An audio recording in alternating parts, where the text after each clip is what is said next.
Hey there, and welcome to Crime for Sleep.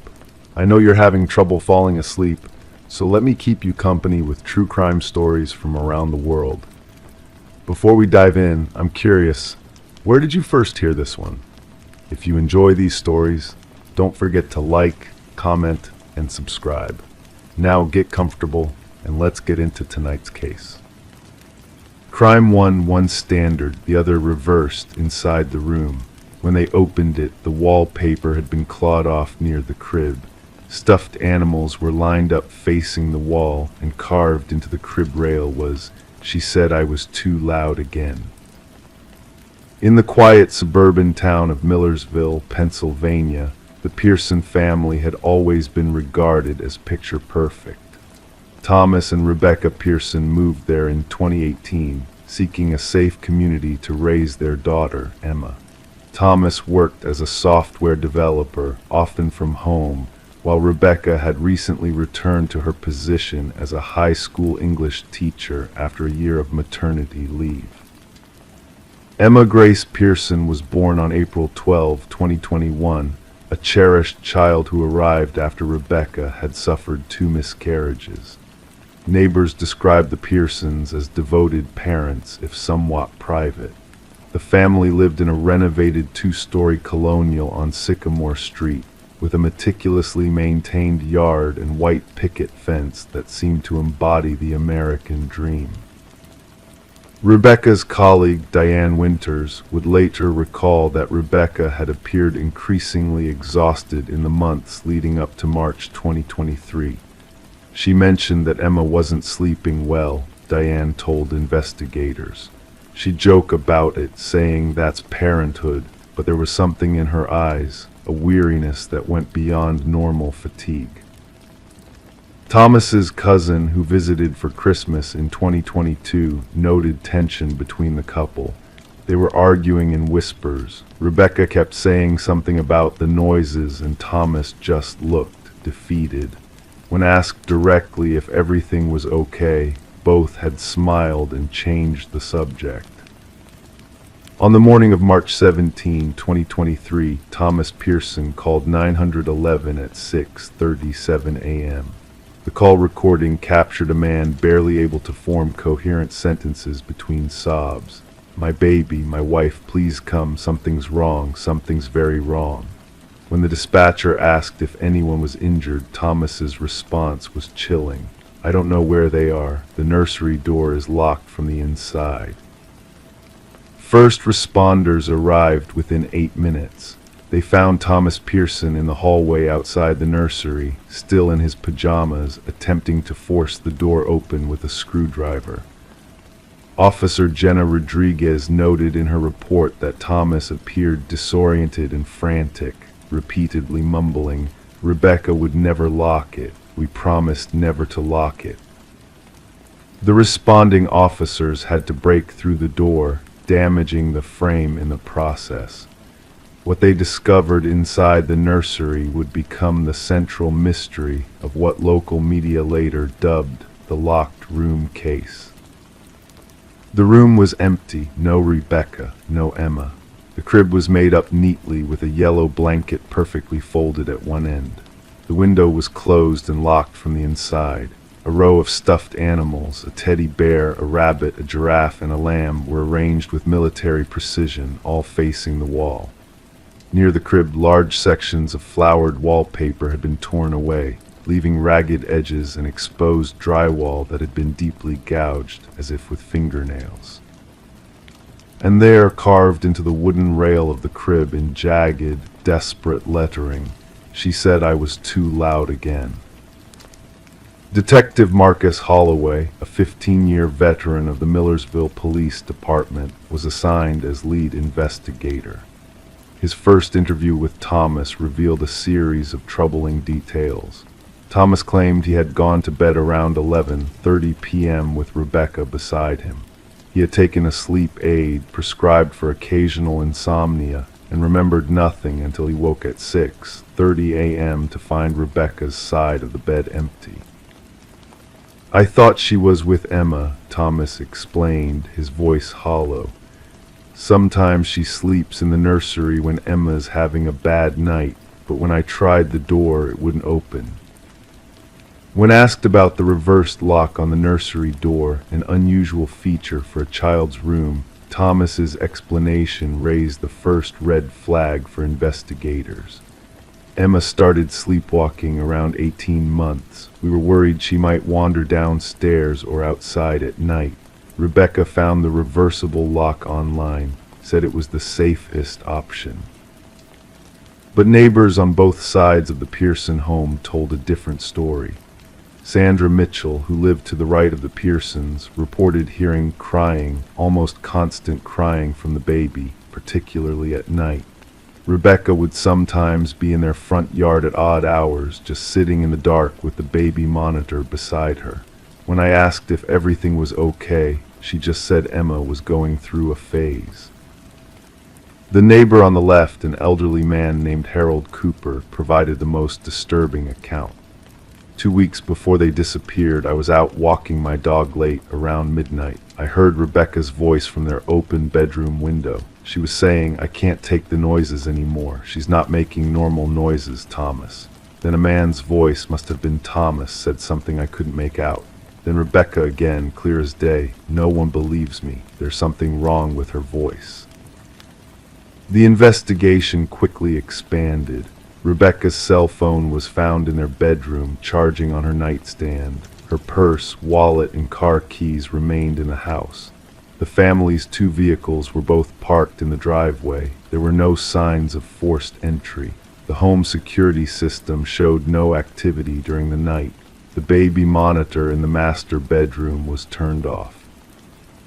The department brought in forensic specialists who found no blood evidence in the nursery or anywhere else in the house. The only fingerprints identified belonged to the Pearsons and their regular babysitter. The gouges in the wall were analyzed. They contained traces of human skin and blood that matched Rebecca's DNA. The carving on the crib was estimated to have been made with a small metal object, possibly a hairpin or jewelry clasp. Thomas underwent extensive questioning. His alibi, being asleep after taking medication, could neither be confirmed nor denied. Analysis of his phone revealed searches from 2 months prior: toddler making strange sounds at night, child development abnormal vocalization, and more troublingly, postpartum psychosis symptoms. Rebecca's medical records showed that she had been prescribed anti-anxiety medication 3 months after Emma's birth, but had stopped taking it when she returned to work. Her doctor noted concerns about sleep deprivation and signs of hypervigilance regarding the baby's health, but had not diagnosed any serious mental health condition. Emma's pediatrician, Dr. Sarah Lynn, told investigators that Rebecca had brought Emma in multiple times with concerns about her vocal development. Rebecca was convinced there was something wrong with the way Emma was making sounds, babbling, crying, even laughing, but I found nothing abnormal in any examination. Emma was hitting all her developmental milestones. As days turned into weeks with no sign of Rebecca and Emma, the investigation began to focus on Thomas. His seeming calm during later interviews struck detectives as suspicious.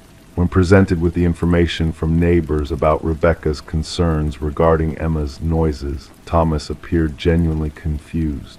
Emma was a happy baby, he insisted. She was a little colicky at first, but nothing unusual. Rebecca never mentioned any concerns to me. The case took an unexpected turn on April 2, 2023, when security footage from a gas station in Harrisburg, approximately 30 miles from Millersville, captured a woman resembling Rebecca Pearson. She was alone, wearing a hooded sweatshirt, and paid cash for a coffee and a prepaid phone card. The footage was grainy, and the woman kept her face down, but her height and build matched Rebecca's description. 3 days later, Thomas received a text message from an unknown number. "We needed to go quiet. The noises stopped now." When authorities traced the number, it led to a prepaid phone purchased with cash at a convenience store in Pittsburgh. The phone had been used only once to send that message and then never activated again. The investigation stalled. No bodies were found. No evidence of violence beyond the gouged walls emerged. Thomas eventually moved out of the house, unable to live with the constant reminders of his missing family. In October 2023, 7 months after the disappearance, a development breathed new life into the case. A teacher at a preschool in Erie, Pennsylvania, reported a child who matched Emma's description. The girl had been enrolled under the name Lily Morgan by a woman claiming to be her aunt, who said the child's mother had died. The teacher became suspicious when she noticed the child would not speak, not a single word, but would occasionally make unusual humming sounds that gave her chills. By the time police arrived to investigate, Lily Morgan and her aunt had disappeared, leaving behind a rental apartment with few personal belongings. A neighbor reported seeing them leave in a hurry, carrying only a single suitcase. In the apartment, investigators found a journal containing entries that forensic experts later confirmed matched Rebecca's handwriting. Day 93, Emma slept through the night, no sounds, maybe we're finally safe. I think about Thomas every day, but I can't risk going back. He never believed me. No one did, but I know what I heard coming from her room at night. Those weren't a child's sounds. The doctors were wrong. The final entry read, I heard it again last night, just once, very faint. She was sleeping, but the sound came from her. We need to move again, somewhere quieter, somewhere her real voice won't find us. To this day, the whereabouts of Rebecca and Emma Pearson remain unknown. Thomas Pearson continues to search for them, maintaining a social media page dedicated to bringing his family home. He has never remarried and still keeps Emma's room exactly as it was found that March morning, locked door repaired but the claw marks and carving preserved, a shrine to the mystery he cannot solve. Periodically, reports surface of a woman and child matching their description, always in small towns, always transient, moving on before authorities can investigate. Some psychologists who have reviewed the case suggest Rebecca may have developed a severe form of postpartum psychosis that went undiagnosed, creating delusions about her child. Others propose that something else entirely might have occurred in that house on Sycamore Street, something that remains hidden behind a door that, somehow, was locked from both sides. Crime 2, a full flight of steps leading to nowhere. At the bottom, solid brick, uneven and old. Embedded in the mortar were scraps of cloth and bits of fingernail. One stone had initials scratched deep into it. Underneath, someone had written, "She buried the way out." The discovery was made on a Tuesday morning in October 2019, when demolition crews began work on the old Colton house at 437 Mulberry Street in Whispering Pines, Michigan. The Victorian home had stood vacant for nearly 7 years, ever since Alina Colton's disappearance. The property had finally been sold to developers after years of legal battles with her distant relatives. Alina had been 63 when she vanished. A retired high school English teacher, she had lived alone in the sprawling house her grandfather had built in 1897. The neighbors described her as pleasantly distant. She would wave from her porch or garden, but rarely engaged in conversation. She had never married, had no children, and seemed content with her solitary existence among her books and antique furniture. Linda Morrow, who lived next door for 30 years, had been the one to report Alina missing. "I noticed her newspapers piling up," Linda told investigators. Alina was meticulous about retrieving her paper every morning at 7:15. "I watched her do it for decades from my kitchen window. When I saw 3 papers on the porch, I knew something was wrong. Officer Mark Daniels responded to the wellness check. He found the house locked, curtains drawn, no signs of forced entry. Eleanor's silver Volvo was still in the garage. Inside, nothing appeared disturbed. A half-full cup of tea sat on a side table in the living room, long since evaporated to a dark stain. Her reading glasses rested on an open copy of Wuthering Heights. The initial investigation yielded few leads. Eleanor had no known enemies. She kept to herself. Her bank accounts showed no unusual activity. Her passport hadn't been used. Her cell phone records showed her last call had been to the local library, inquiring about a book on loan. The case quickly grew cold. Until the demolition crew found the staircase. It wasn't on any blueprint, explained Hector Rodriguez, the foreman.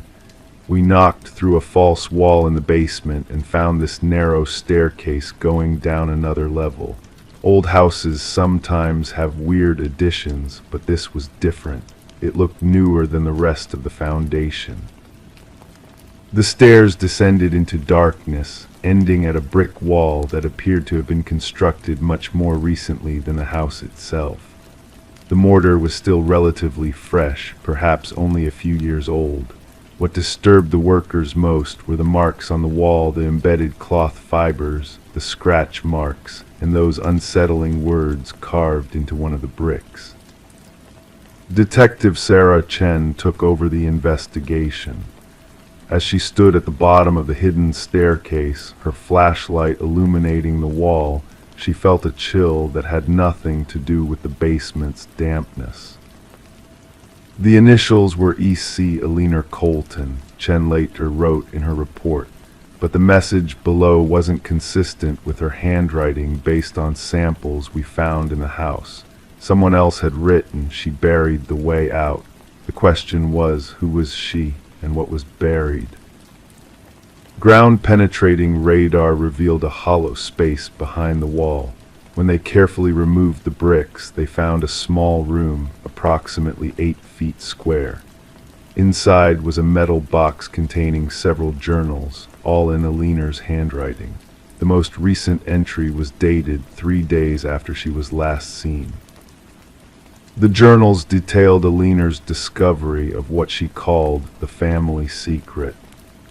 6 months before her disappearance, while searching through her grandfather's old papers in the attic, she had found a hidden compartment containing letters and photographs dating back to the 1920s. "I always wondered why grandfather built such a large house for just himself and grandmother," she wrote. "Now I understand. The basement was never meant to be empty." The letters revealed that Eleanor's grandfather, Thomas Colton, had been involved in illegal bootlegging during Prohibition. The basement had served as a storage facility for contraband alcohol, but more disturbing were the references to disappearances and permanent solutions for people who threatened to expose the operation. "I spent weeks searching," Eleanor wrote in her final entries. "I knew the basement held more secrets. When I found the hidden door behind the old coal chute, I couldn't resist exploring. But now I hear footsteps upstairs. Someone else is in the house, someone who knows what I've discovered." The entry ended abruptly.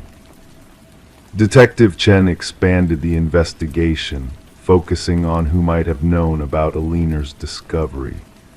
Property records showed that Eleanor had contacted a lawyer about changing her will just weeks before her disappearance. The lawyer, Andrew Prescott, claimed attorney-client privilege and refused to discuss the details.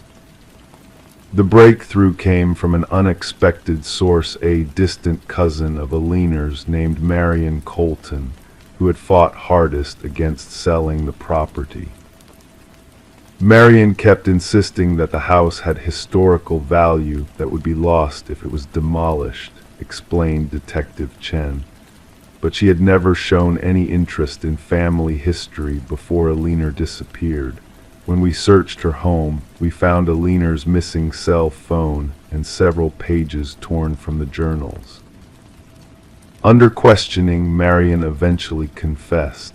She had been monitoring Alina's research, concerned about what family secrets might be exposed. When she realized Alina had discovered evidence of multiple murders committed by their grandfather, Marion feared both the family reputation and her inheritance would be destroyed. She told us she only meant to scare Alina into silence, said Detective Chen. They argued at the bottom of the hidden staircase. Marion claimed Alina fell and hit her head on the brick wall. In a panic, Marion decided to seal the entrance, never expecting the demolition crew would find it. But the forensic evidence told a different story. The scratch marks on the bricks matched Alina's fingernails. Soil analysis of the mortar contained traces of her DNA. The medical examiner determined that Alina had still been alive when the wall was being built. She buried the way out wasn't just a cryptic message, it was a confession. Marion Colton was charged with first-degree murder. At her trial, the prosecution argued that she had deliberately trapped Alina behind the wall, sealing her elderly cousin inside while she was still conscious, leaving her to die slowly in the darkness. The jury deliberated for less than 3 hours before returning a guilty verdict.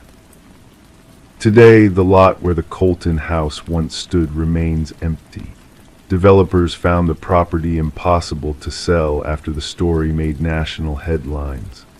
Local residents report that on quiet nights, they sometimes hear faint sounds, like fingernails scraping against brick, echoing from the vacant land. Though Alina's body was eventually recovered and given a proper burial in the town cemetery, some say her spirit still searches for a way out of the darkness, a permanent reminder of family secrets buried too deep to stay hidden forever.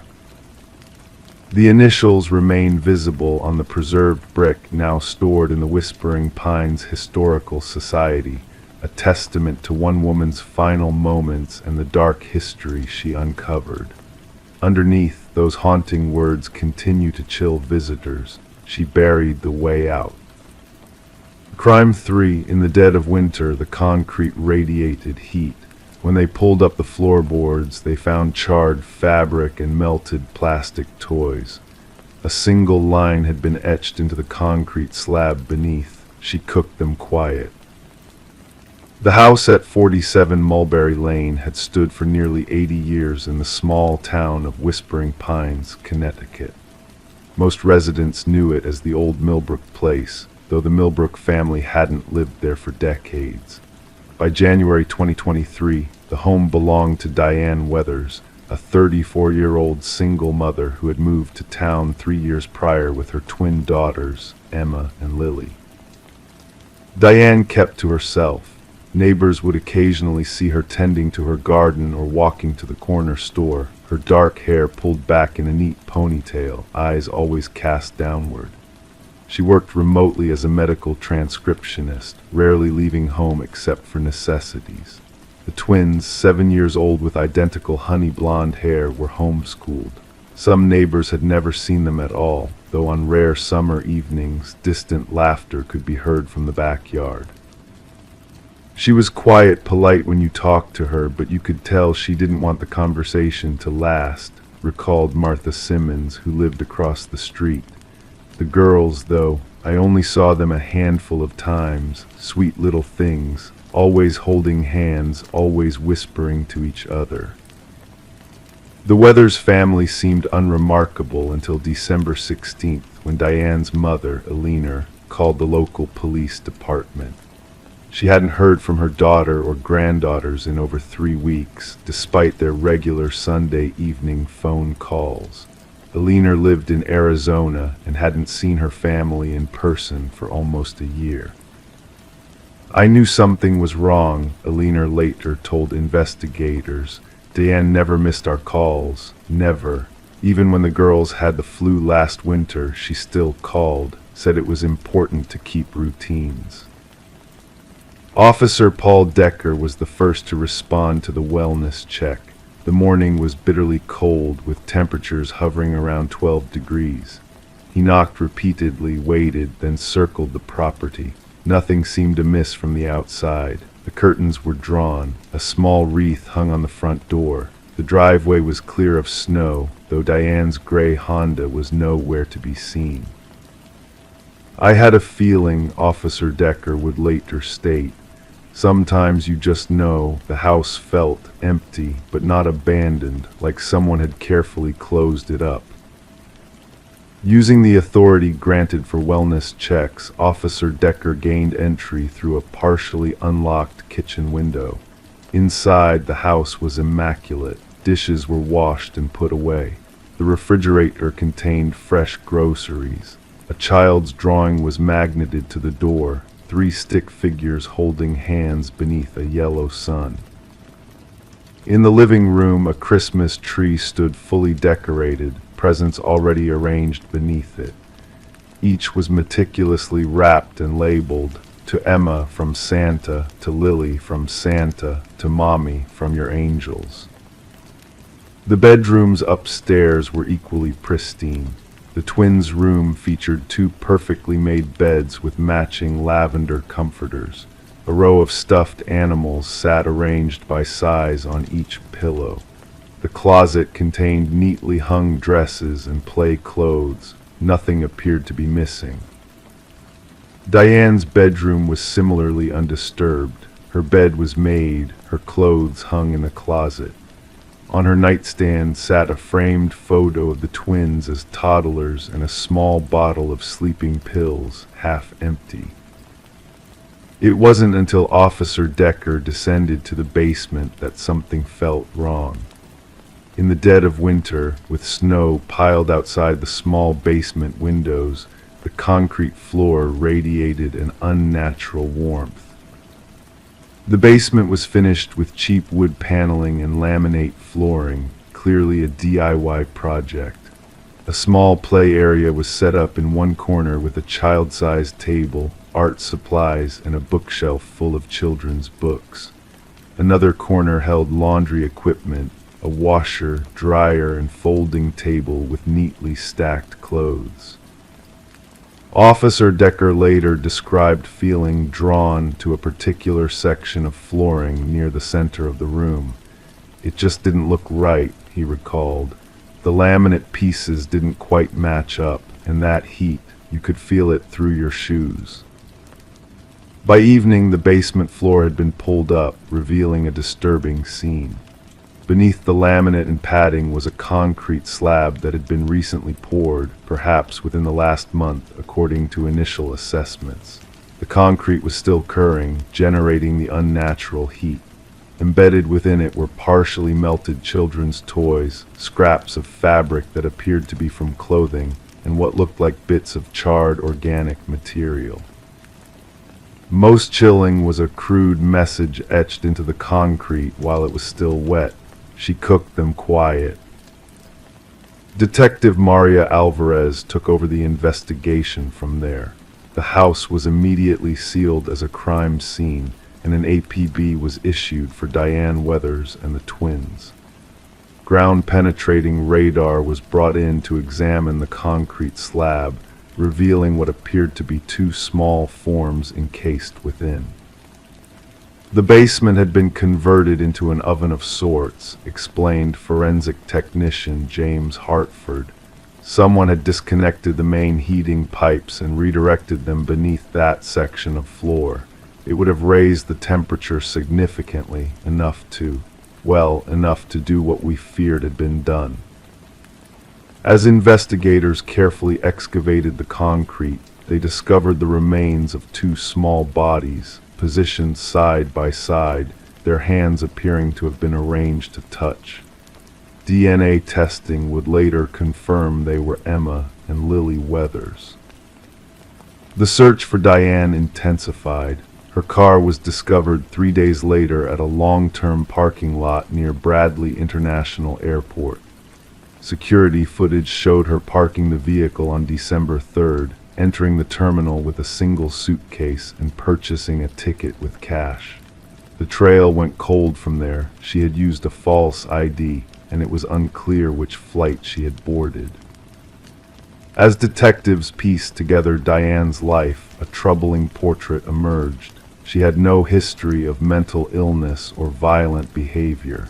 Neighbors described her as reserved but caring. The twins' homeschool materials showed they were receiving proper education. Their medical records indicated regular checkups and vaccinations. But buried in Diane's personal computer were hundreds of journal entries, dating back years, revealing a woman increasingly consumed by paranoid delusions. "They're not my daughters anymore," read an entry from November. "Something has taken them. They look the same, but I can hear them at night, whispering in a language I don't understand.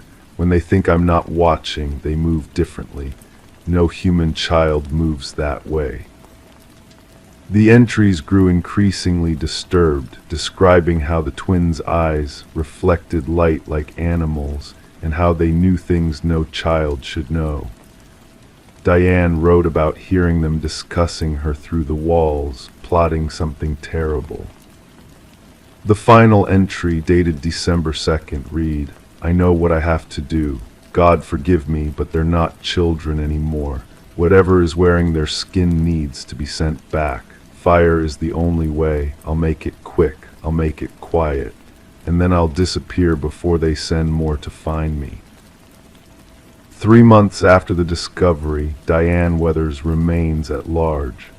International alerts have been issued, but with false identification and a significant head start, authorities fear she may never be found. The people of Whispering Pines struggle to reconcile the quiet, private mother they barely knew with the horrific crimes seen in her basement.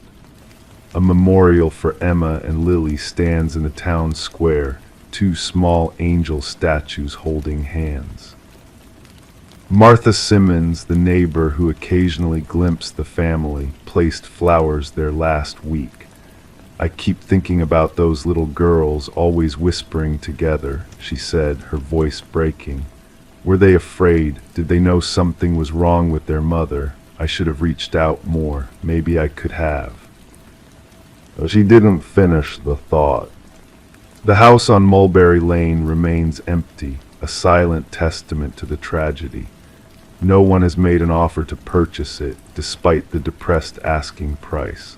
On cold nights, some neighbors swear they can still feel unusual warmth emanating from the foundation, though engineers have confirmed all heating elements were removed during the investigation. Detective Alvarez keeps the case file on her desk. "We'll find her," she insists. "Sooner or later, people like that, they can't stay hidden forever." But as weeks turn to months, the trail grows colder. Somewhere, perhaps, Diane Weathers has started a new life, carrying with her the delusions that drove her to an unthinkable act. And beneath the rebuilt floor of the basement on Mulberry Lane, the concrete has finally cooled, keeping its terrible secrets buried in the darkness. Crime 4, not just on the door, on the walls, on the ceiling, on boxes inside. Each had a different brand, a different keyhole. All were open except one. That one was bolted to the floor. When they cracked it, they found a child's drawing inside, a girl with no face holding a knife. The house at 247 Sycamore Lane had belonged to Martha Winters for 37 years. She'd moved there in 1983, a fresh divorcee with her 5-year-old daughter Eliza in tow. The neighbors on this quiet street in Lakewood, Colorado, remembered Martha as polite but reserved, the kind of woman who'd wave from her porch but rarely accepted invitations for coffee. Her daughter Eliza was much the same. Teachers described her as intelligent but withdrawn. She didn't make friends easily and spent most recesses sitting alone with a sketchbook. Her artwork was always praised for its technical skill, but concerned some faculty with its recurring themes: empty houses, faceless figures, and locks, always locks. Martha worked as a night shift nurse at Memorial Hospital, which meant Eliza often spent evenings alone. By all accounts, this arrangement seemed to function adequately for them. Eliza graduated high school with honors in 1996 and moved away to attend college in Oregon. According to the few neighbors who kept track, Eliza visited her mother perhaps once a year, usually around Christmas. When Martha retired in 2008, nothing much changed about her routine. She still kept to herself.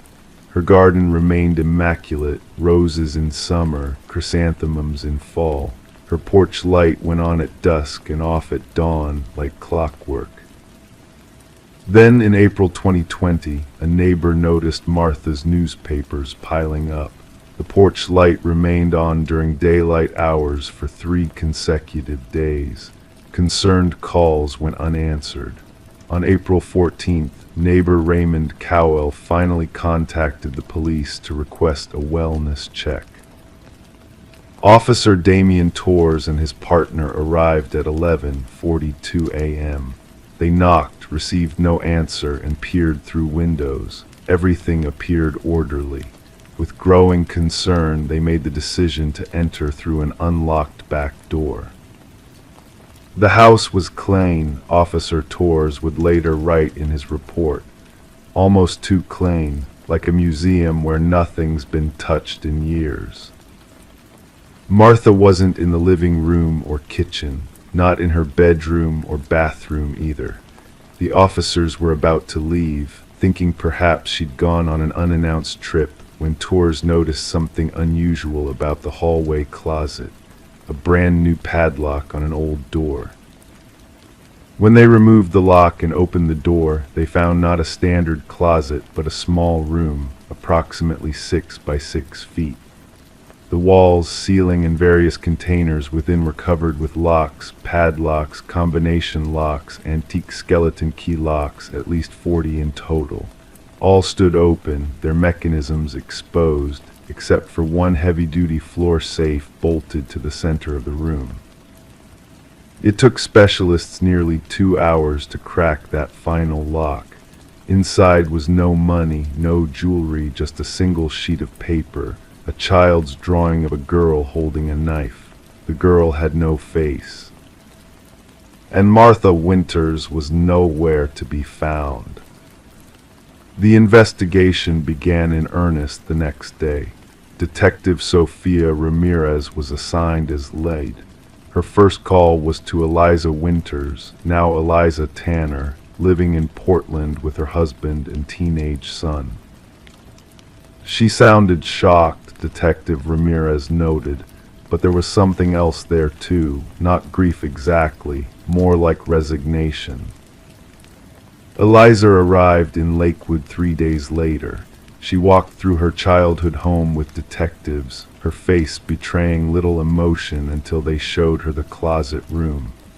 There, according to multiple witnesses, she simply nodded and whispered, so she kept them all. When questioned about the locks, Eliza was vague. Mom always had issues with security, she said. When pressed about the drawing, she claimed not to recognize it, though art experts would later confirm the style matched samples of Eliza's childhood artwork preserved in school yearbooks. The investigation uncovered that Martha had made no credit card purchases or ATM withdrawals in the 17 days before her disappearance. Her cell phone hadn't been used since April 10th. Her car remained in the garage. Cadaver dogs searched the property but found nothing. Ground-penetrating radar revealed no disturbances in the yard or beneath the house foundation. It was as if Martha Winters had simply evaporated. Interviews with hospital colleagues yielded little insight. Martha was described as competent, punctual, and private. She rarely discussed her personal life and never invited coworkers to her home. The only potentially relevant detail came from Judith Parkins, a fellow nurse who'd worked with Martha for 20 years. "Once, maybe 10 years ago, we had a patient who tried to hurt herself," Judith recalled. Martha was checking her vitals and noticed scars on the woman's wrists. After our shift, Martha seemed shaken. She told me, "Some people lock their demons away, others wear them on their skin." I didn't think much of it at the time. Detective Ramirez focused increasingly on Eliza, the only close family member. Background checks revealed that Eliza had struggled with depression in her 20s and had been briefly hospitalized following what medical records cryptically described as an incident in 2003. She now worked as an art therapist for troubled youth. Eliza's husband Thomas provided her alibi. They had been together in Portland during the probable time frame of Martha's disappearance. Their son confirmed this. Cell phone records and credit card statements supported their account. 3 weeks into the investigation, an unexpected development occurred. A thorough examination of Martha's computer revealed frequent visits to a forum dedicated to locksmithing and lock collecting. Under the username Keymaster67, Martha had been an active member for over 15 years. Her private messages painted a disturbing picture. In them, Martha described locks as containment devices for memories and discussed how each lock in her collection corresponded to a specific event she needed to secure. The user she communicated with most frequently, Shadow Boxer, often encouraged these associations. "Another nightmare last night," Martha had written in her final message, dated April 9th. "The same one, the door opens, she's standing there with the knife, but this time I see her face." Shadow Boxer's response, "Maybe it's time to unlock the last one." Attempts to identify Shadow Boxer proved fruitless. The account had been deactivated on April 15th, one day after Martha's disappearance was reported. 7 weeks into the investigation, with leads dwindling, Detective Ramirez made a final visit to the Winters home before it was to be released from police custody. Alone in the lock room, she noticed something they'd all missed: faint scratches on the hardwood floor, leading from the floor safe to the wall. Behind a section of baseboard that had been carefully cut and replaced, Ramirez discovered a small cavity containing a USB drive. The single document it contained was a letter from Martha to Eliza, dated April 9th, 2020. "My dearest daughter, by the time you read this, I will have unlocked the final lock. Each one before it held a memory I couldn't face: your father's cruelty, my failures as your mother, the night I found you with the knife. I've spent decades convincing myself I was protecting you by keeping these memories contained. Now I understand I was only protecting myself. The final lock holds the truth about that night, not what I saw, but what I did. I can't live with it anymore. Forgive me if you can, Mom." When confronted with this letter, Eliza Tanner finally broke her silence. Through tears, she explained that at age 15, she had been suffering from severe depression and had contemplated suicide. One night, Martha had found her holding a knife to her own wrist. In the struggle that followed, Martha accidentally cut herself deeply. The amount of blood had traumatized them both. "After that night, something changed in Mom," Eliza explained. "She became obsessed with locks. She said they helped her keep the bad memories from escaping. I thought it was just her way of coping." The investigation took another turn when forensic technicians, guided by this new information, conducted a more thorough luminol test in the lock room. Traces of blood were detected beneath layers of paint on one wall, blood that DNA testing confirmed belonged to Martha Winters. The working theory became that Martha, consumed by guilt and mental illness, had harmed herself in that room, perhaps decades ago. The recent disappearance might represent either a psychological break or a carefully planned suicide. 3 months after Martha's disappearance, a hiker found an unidentified woman's body in the foothills west of Lakewood. Decomposition made visual identification impossible, but dental records eventually confirmed it was Martha Winters. The cause of death was exposure, with contributing factors of dehydration and hypothermia. A key was clutched in her right hand, a key that matched no lock in her home. The case of Martha Winters was officially closed in November 2020. The official ruling, suicide, but questions lingered. Why had Martha chosen that moment to unlock her final memory? Who was Shadow Boxer? And what truth had been so terrible that she'd kept it locked away for decades? Eliza Tanner sold her mother's house 6 months later.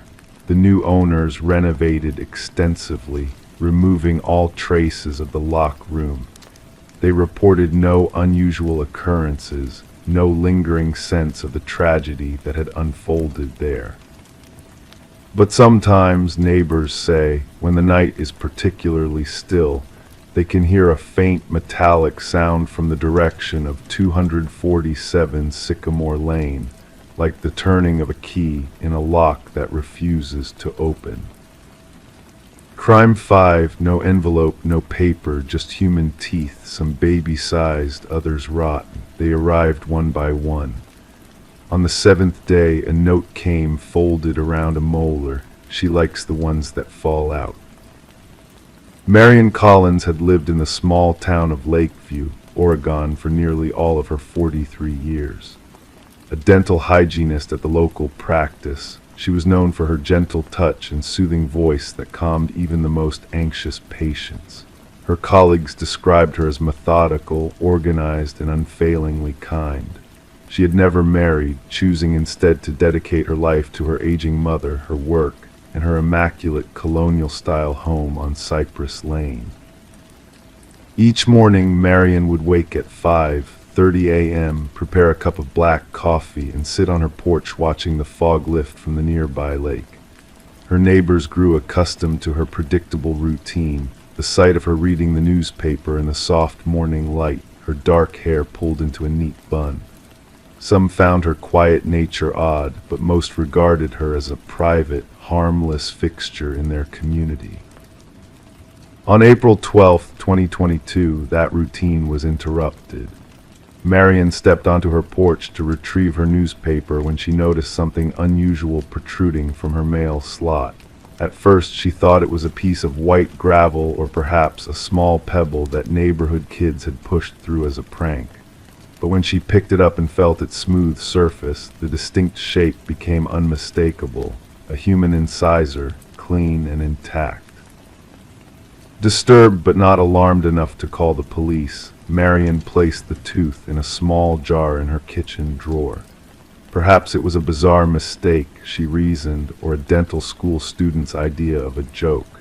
She continued her day as usual, arriving at the clinic by 8:15 a.m., treating 7 patients and returning home just after 5:00 p.m. The next morning, another tooth awaited her, this one smaller, yellowish, a child's deciduous molar. By the 3rd day, when she found a severely decayed canine, Marion finally contacted the local police department. Officer Derek Holden took her statement with visible skepticism. Could be someone from the clinic playing an elaborate prank, he suggested, scribbling half-heartedly in his notepad. Or maybe kids from the neighborhood. Halloween's coming up, these could be fake. But Marion, who had spent 2 decades examining teeth, insisted they were genuine. Officer Holden promised to increase patrols in her neighborhood, but offered little else. The teeth continued to appear each morning. By the sixth day, Marion had stopped retrieving her newspaper altogether. She asked her neighbor, Alina Prout, to check her porch in the afternoons when she returned from work, terrified of what might await her. Alina, a retired schoolteacher who had known Marion since childhood, complied with concerned puzzlement. "You never had enemies, dear," Alina remarked over tea in Marion's kitchen. "Who would do such a thing?" On the seventh morning, Alina discovered not just another tooth, but a folded note wrapped around a molar. The handwriting was childlike but deliberate. "She likes the ones that fall out." Alina called the police immediately. This time, Detective Sarah Morales responded. Unlike Officer Holden, she treated the situation with gravity, carefully collecting the teeth and note as evidence. "I've never seen anything like this," she admitted, sealing the molar in an evidence bag, "but I can assure you we're taking it seriously now." Detective Morales began by interviewing all of Marion's colleagues at the dental practice. Dr. Trevor Hammond, the owner, appeared genuinely disturbed by the news. "Marion is our most dedicated employee. She keeps immaculate records. Nothing goes missing here." But when pressed about patient complaints or unusual incidents, Dr. Hammond hesitated slightly. There was one family last year. They claimed Marion was too rough with their daughter. The child was uncooperative, thrashing around. "These things happen. We dismissed the complaint as unwarranted." Further investigation revealed the family in question, the Bakers, had moved away 6 months earlier after their 8-year-old daughter, Lily, developed an intense phobia of dentists. Detective Morales tracked them to a town just 30 miles away and arranged an interview. Jennifer Baker sat stiffly in the detective's office, her hands continuously smoothing her skirt. Lily would scream at night, saying the tooth lady was going to collect all her teeth, she explained. "We thought it was just a child's fear, but she insisted Ms. Collins had whispered something to her when Dr. Hammond left the room momentarily." When asked what Marion had supposedly whispered, Jennifer's voice dropped to a murmur. She said she told Lily that she had a special collection of children's teeth and that someday Lily's would join them. The investigation shifted focus. A warrant was obtained to search Marion's home. Detective Morales and her team arrived on a Sunday morning, finding Marion calmly reading on her porch as if nothing unusual had been happening. The house was, as expected, meticulously organized. Each room reflected Marion's ordered mind, books alphabetized, kitchen items precisely arranged, clothes color-coded in her closet. Nothing seemed out of place until they reached the basement door, which was secured with 3 different locks. "It's just storage," Marion explained, her voice as smooth and professional as it was when she administered dental cleanings. "Family heirlooms, holiday decorations, nothing interesting." When the basement was finally accessed, the officers found a normal-looking space, concrete floor, washing machine, shelves of preserves and canned goods. Detective Morales almost called off the search when one of her officers noticed a seam in the wall behind a large bookcase. Using crowbars, they revealed a hidden door leading to a small, windowless room. The walls of this secret space were lined with glass jars, each meticulously labeled with names and dates spanning back nearly 20 years. Inside each jar was a collection of teeth, some obviously from children, others from adults. A leather-bound journal sat on a small desk, filled with detailed notes about each specimen, including the patient's behavior during their dental appointments, their pain tolerance, and peculiarly their worthiness. Marion showed no emotion when confronted with the discovery. She simply said they were going to waste otherwise. People discard their history so carelessly. As the investigation deepened, authorities discovered that none of the teeth in Marion's collection had been forcibly extracted. They all appeared to have been legitimately removed during dental procedures or had fallen out naturally. The question remained, who had been returning her collection through her mail slot? The answer came from an unexpected source. Elena Prout, while being interviewed again, mentioned something that initially seemed insignificant. Marion's mother had severe dementia before she passed last year. She lived in that house until the end, though Marion rarely let anyone see her. Sometimes I'd hear the poor woman walking around at night, talking to herself. A review of county records revealed that Marion's mother, Helen Collins, had officially died 3 years earlier. Yet Elena and other neighbors insisted they'd heard and occasionally glimpsed an elderly woman in Marion's home much more recently. When confronted with this discrepancy, Marion's composure finally cracked. "Mother needed me," she whispered. "The nursing home was killing her. I brought her home where she belonged." Police excavated the garden behind Marion's immaculate house and found Helen Collins' remains buried beneath a rose bush. Forensic analysis suggested she had died approximately 3 years earlier, matching the official death records. Marion had continued to cash her mother's Social Security checks and maintain the illusion that she was still caring for her. But if Helen Collins was truly dead, who had been seen moving around the house, and who had been delivering the teeth to Marion's door? The case took another turn when investigators discovered small footprints in the basement around the hidden room, footprints too small to belong to an adult. Hair samples found in the basement didn't match Marion's DNA. The truth emerged slowly, fragmenting like an old photograph exposed to harsh light. Marion had been fostering a child, unofficially and without documentation, for nearly 2 years. The girl, approximately 10 years old, was found hiding in a crawl space above the attic. She could not or would not speak when discovered, communicating only through written notes. One of those notes, written in the same childlike handwriting as the message wrapped around the molar, simply read, "I gave them back. They weren't yours to keep." The child, later identified as Emma Spencer, had been reported missing from a neighboring county 26 months earlier. According to files that Marion had meticulously kept, Emma had been her patient once.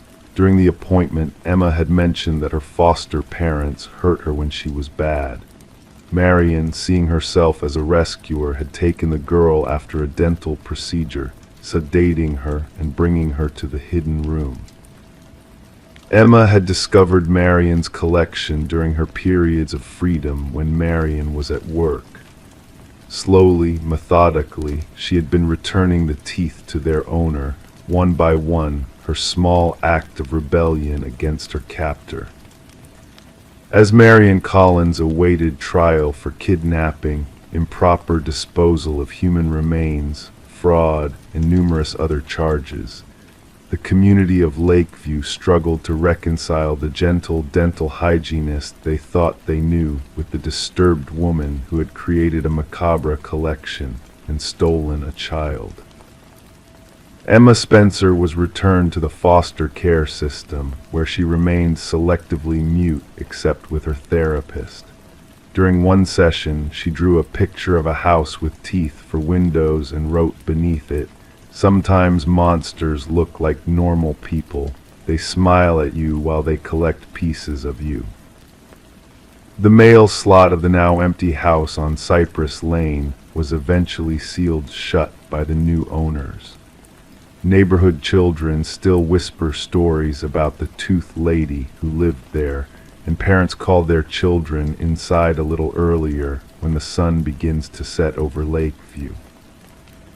To this day, some residents swear they occasionally see a small figure standing at the window of Marion's old bedroom, watching the street with solemn eyes. But by morning there is never anyone there, just the empty house with its sealed mail slot and the memory of a quiet woman who had seemed so normal, so careful, so kind. Crime 6 threaded along the seams, barely visible, names in red. Most were faded, some crossed out with black ink. Near the bottom corner, a new name embroidered cleanly. It matched a missing child report from 3 towns over. The small town of Millfield, Pennsylvania, had never known real tragedy until April 2023. It was the kind of place where families left doors unlocked and children played outside until streetlights flickered on. Among its 6,000 residents was Alina Russell, a 74-year-old widow who had lived in the same Victorian house on Maple Street for over 40 years. The neighbors described her as quiet but pleasant, often seen tending to her immaculate garden or walking to the local fabric store where she purchased supplies for her sewing projects. Alina had moved to Millfield after her husband died in 1982. She kept to herself but wasn't entirely reclusive. She volunteered at the local library twice a month and occasionally attended community events. Her home was known for its meticulously maintained exterior and the delicate lace curtains that hung in every window. Those curtains, handmade by Alina herself, were admired by many who passed by. What no one knew was what those curtains concealed. On April 17th, Alina missed her regular volunteering shift at the library. This wasn't like her. In 20 years, she had never missed a day without calling ahead. Concerned, the head librarian, Diane Mercer, tried calling Alina's home. No answer. She left a message, assuming Alina might be feeling unwell or had forgotten. By the 3rd day of silence, Diane contacted the local police. Officer James Harmon was assigned to perform a welfare check. He'd known Alina his entire life. She had even gifted his mother a set of embroidered napkins when he was born. As he approached the house that afternoon, something felt wrong. The meticulously kept lawn had uncharacteristic patches of unmowed grass. The mailbox was overflowing. When no one answered his knocks, he peered through the front window, past those famous lace curtains. The house was immaculate inside, Officer Harmon would later tell detectives. Everything was in its place, but there was a stillness that didn't feel right. After entering through an unlocked back door, Harmon found Alina in her sewing room, slumped over her work table, surrounded by threads, needles, and fabric scraps. The medical examiner would later determine she had died of natural causes, a stroke, most likely 3 days earlier. It should have been a simple case, a sad but ordinary end to a quiet life. But as Officer Harmon waited for the coroner to arrive, he noticed something unusual about the curtains in the sewing room. Unlike the delicate lace in the other windows, these were heavy velvet, drawn closed. Along their seams there appeared to be small, intricate embroidery. Looking closer, he realized they were names, dozens of them, stitched in red thread. Some were crossed out with black thread. The most recent name, still bright and freshly sewn, was Lily Hammond. The name struck a chord. Just 2 weeks earlier, an Amber Alert had been issued for 8-year-old Lily Hammond from Westbrook, a town about 30 miles away. She had disappeared while walking home from school. The search was still ongoing. Officer Harmon took photographs and reported his findings to Detective Sarah Reeves, who arrived within the hour. Together, they carefully documented each name on the curtains. There were 17 in total, spanning what appeared to be decades of needlework. 5 were crossed out in black. I remember thinking it could be a memorial of some kind, Detective Reeves later wrote in her report. Some elderly people create strange projects to occupy their time, but then we found the box. In Alina's bedroom closet, behind stacks of neatly folded quilts, was a wooden box containing newspaper clippings. Each clipping corresponded to a name on the curtain, missing children reports dating back to 1983, the year after Alina had moved to Millfield. Some included follow-up articles about bodies found. These matched the names crossed out in black thread. The investigation shifted dramatically. Alina Russell was no longer just a deceased elderly woman, but potentially one of the most prolific child abductors in Pennsylvania history.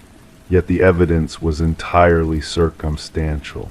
There were no bodies, no witnesses, nothing concrete tying Alina to any of the disappearances except for her disturbing curtains and collection of clippings. "We had to consider all possibilities," explained Detective Reeves, "including that Alina might have been tracking these cases as some sort of obsession, rather than being directly involved." The police organized a careful search of Alina's property. Ground-penetrating radar revealed no disturbances in her yard. Luminol tests showed no traces of blood anywhere in the house. Her financial records, meticulously kept in leather-bound ledgers, showed nothing suspicious, no unusual purchases, no unexplained absences. Then came the discovery in the attic, a trunk containing children's clothing, neatly folded and organized by size. Each item had a small tag sewn inside with initials that matched names on the curtains. Next to the trunk was a photo album. Inside were pictures of children. Some appeared to be from newspapers or school yearbooks. Others were clearly taken without the subject's knowledge. Children at playgrounds, walking to school, standing in yards. The case became national news. The seamstress of Millfield dominated headlines. Families of missing children arrived in town, desperate for answers that Alina could no longer provide. The community reeled from the revelation that the quiet widow might have been hiding such darkness behind her lace curtains. As investigators dug deeper into Alina's past, more questions emerged. She had worked as a nurse in Philadelphia until her husband's death. Former colleagues described her as competent but cold, noting her particular interest in the pediatric ward despite having no children of her own. There were no red flags in her employment record, no complaints. She had simply resigned after her husband's passing and moved to Millfield to start fresh, as she had told neighbors. The investigation hit a wall. Without Alina to question and with no physical evidence of actual crimes, detectives could only speculate. They reached out to Lily Hammond's family, but found no connection to Alina. The girl remained missing. 6 months into the investigation, a breakthrough came from an unexpected source. A former neighbor of Alina's from Philadelphia contacted the police after seeing the news. Martha Jennings had lived next door to Alina and her husband in the early 1980s. Alina was pregnant when they moved in, Martha told detectives. She was so excited, had the nursery already, but then something went wrong in her 7th month. The baby was stillborn, a little girl they were going to name Lily. Alina was never the same after that. Her husband died just a few months later, heart attack, they said. That's when she moved away. This revelation cast the case in a new light. Was Alina a grieving mother whose mind had fractured? The first name on her curtain was Lily, not Lily Hammond, just Lily. Had she been searching for replacements for her lost child all these years? The final piece came when Lily Hammond was found alive. She had not been abducted, but had run away to her estranged father's home in Ohio. When shown a photograph of Alina Russell, she stated she had never seen the woman before. The other names remained a mystery. Some matched cold cases of children who had never been found. Others corresponded to children who had been found deceased, their cases officially attributed to accidents or known perpetrators who had been convicted. A few names matched no missing persons reports at all. In the end, Alina Russell's house was sold. The new owners removed the curtains and renovated the space, erasing the physical remnants of whatever had occurred there. The investigation officially remained open but inactive. Was Alina Russell a grieving mother who created an elaborate fantasy world, a witness who tracked cases out of some misguided sense of justice? Or had she somehow been involved in these disappearances, taking her secrets to the grave? The town of Millfield slowly returned to normal. Doors began to be left unlocked again. Children returned to playing outside until dusk, but sometimes residents would glance at the old Russell house and wonder about the woman who had lived there so quietly for so many years, and about the stories woven into the curtains that once hung in her windows, each name representing a thread in a tapestry of grief, obsession, and perhaps unimaginable darkness. The truth, like so many threads in Alina's needlework, remains tangled and unresolved, a whispered reminder that sometimes the most ordinary facades can hide extraordinary secrets. Crimes 7, they weren't designed to keep anyone out, but to keep something in. When they pried the doors open, the interior was clawed and stained. Inside one cabinet, a voice recorder. It played only 3 words, "Not hungry anymore." Sarah Westlake lived in the kind of neighborhood where people noticed patterns. In Pinecrest, Montana, a town of just over 8,000 souls, Sarah's routine had become as familiar to her neighbors as their own.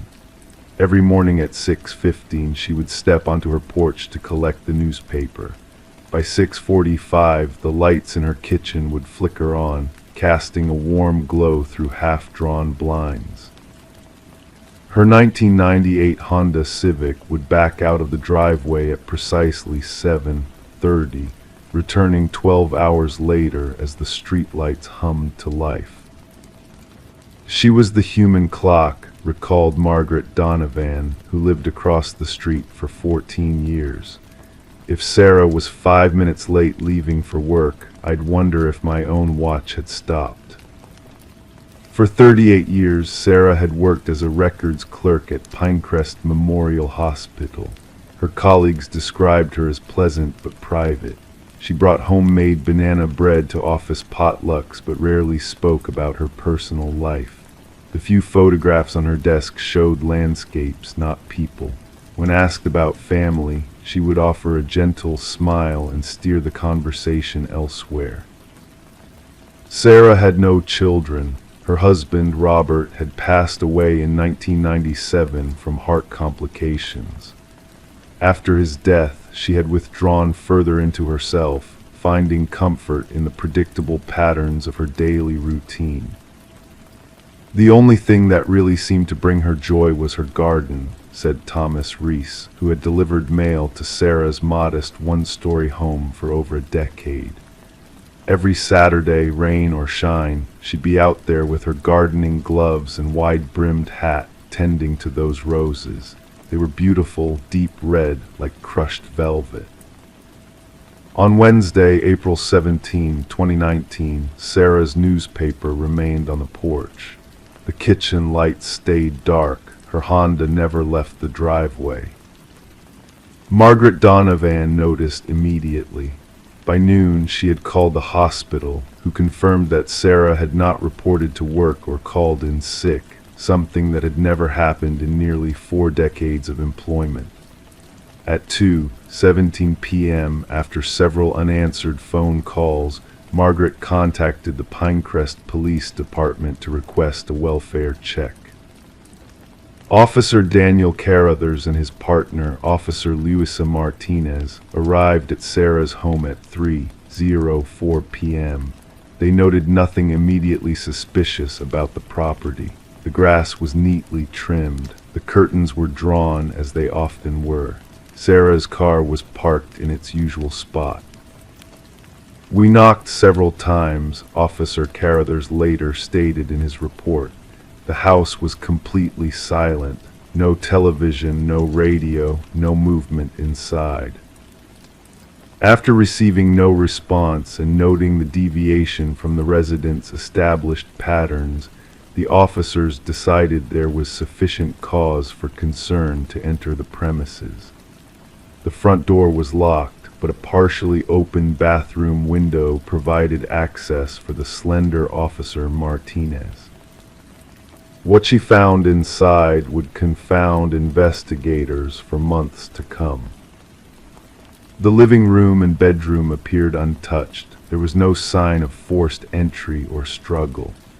Sarah's purse sat on the entryway table, containing her wallet, keys, and cell phone, the latter showing several missed calls from concerned coworkers. It was in the kitchen that Officer Martinez first sensed something was wrong. "The smell hit me first," she recalled in her testimony. "Not decomposition, something else, something sharp and chemical like cleaning products, but underneath that was something organic." The kitchen itself appeared spotless. The counters gleamed. The floor had been recently mopped, but there was an unnatural stillness to the room, as if it had been preserved rather than lived in. Then Officer Martinez noticed the cabinets. All 7 kitchen cabinets had been sealed shut with nails driven through the doors into the frames. Most peculiar of all, as investigators would later observe, the screws had been inserted from the inside, as if someone had sealed themselves within the cabinetry before driving the nails outward. When forensic technicians pried open the doors, they discovered deep scratch marks on the interior wood. Dark stains seeped into the grain, and in the largest cabinet beneath the sink, they found a small voice recorder. When played, it contained only 3 words in what analysts would later confirm was Sarah's voice: "Not hungry anymore." Sarah Westlake was nowhere to be found. In the days that followed, a picture began to emerge that contradicted the quiet, predictable life Sarah had seemed to lead. Her medical records revealed a history of psychiatric consultations spanning back to her early 20s. She had been prescribed various medications for conditions that ranged from general anxiety disorder to more concerning diagnoses of paranoid ideation and dissociative episodes. "The thing is," explained Dr. Alina Phelps, the psychiatrist who had treated Sarah for the past 11 years, "she had been stable for so long. She took her medication faithfully. She kept every appointment. There was nothing to suggest an impending crisis." But Sarah's personal journal, discovered in a hollowed-out book on her nightstand, told a different story. The entries from the previous 6 months described a gradually escalating fear of something she referred to only as the hollow one that she believed lived inside her. "It whispers when I'm alone," she had written on February 3. "It tells me it's hungry, always hungry." By March, the entries had become more disturbing. "Found teeth marks on the inside of my cheek this morning. They're not mine, they can't be mine." The final entry, dated April 16, the day before her disappearance, read simply, "I know how to stop it now." A search of Sarah's computer revealed extensive research on fasting, starvation, and exorcism rituals. Her browser history showed dozens of visits to obscure forums where people discussed entity attachment and spiritual parasites. The investigation expanded. Cadaver dogs searched the property but found nothing. Ground-penetrating radar revealed no disturbances in Sarah's meticulously maintained garden. Her bank accounts remained untouched. Her passport was still in her dresser drawer. As summer stretched into fall, the case of Sarah Westlake cooled.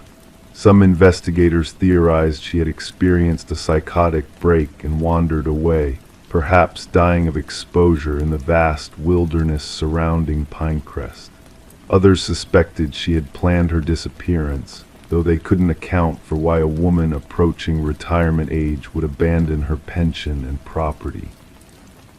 It wasn't until October, nearly 6 months after Sarah vanished, that Margaret Donovan noticed something strange about the roses in Sarah's garden. "They changed," she told Detective Harlan Reed during a follow-up interview. "Robert and Sarah always grew Mr. Lincoln roses, deep red, very distinctive, but sometime in August I realized these were different, lighter, almost pink." Soil samples taken from Sarah's garden revealed unusually high concentrations of nitrogen, phosphorus, and calcium, the kind of mineral composition that might result from decomposition. But despite excavating the entire garden, investigators found no human remains. What they did find, buried 3 feet down amongst the rose roots, was a small glass jar containing a folded piece of paper. On it, written in Sarah's neat handwriting, were the words, "I am the garden now. The hollow one is gone." The case of Sarah Westlake remains officially unsolved. The house on Maple Street stands empty, the garden overgrown, the kitchen cabinets still bearing the marks of whatever desperate ritual played out there in the spring of 2019. Some in Pinecrest claim that on quiet nights they can hear whispers coming from the abandoned property. Others swear that sometimes, just before dawn, they've seen a figure in a wide-brimmed hat tending to roses that bloom an impossible, unnatural red. But no one goes near enough to confirm.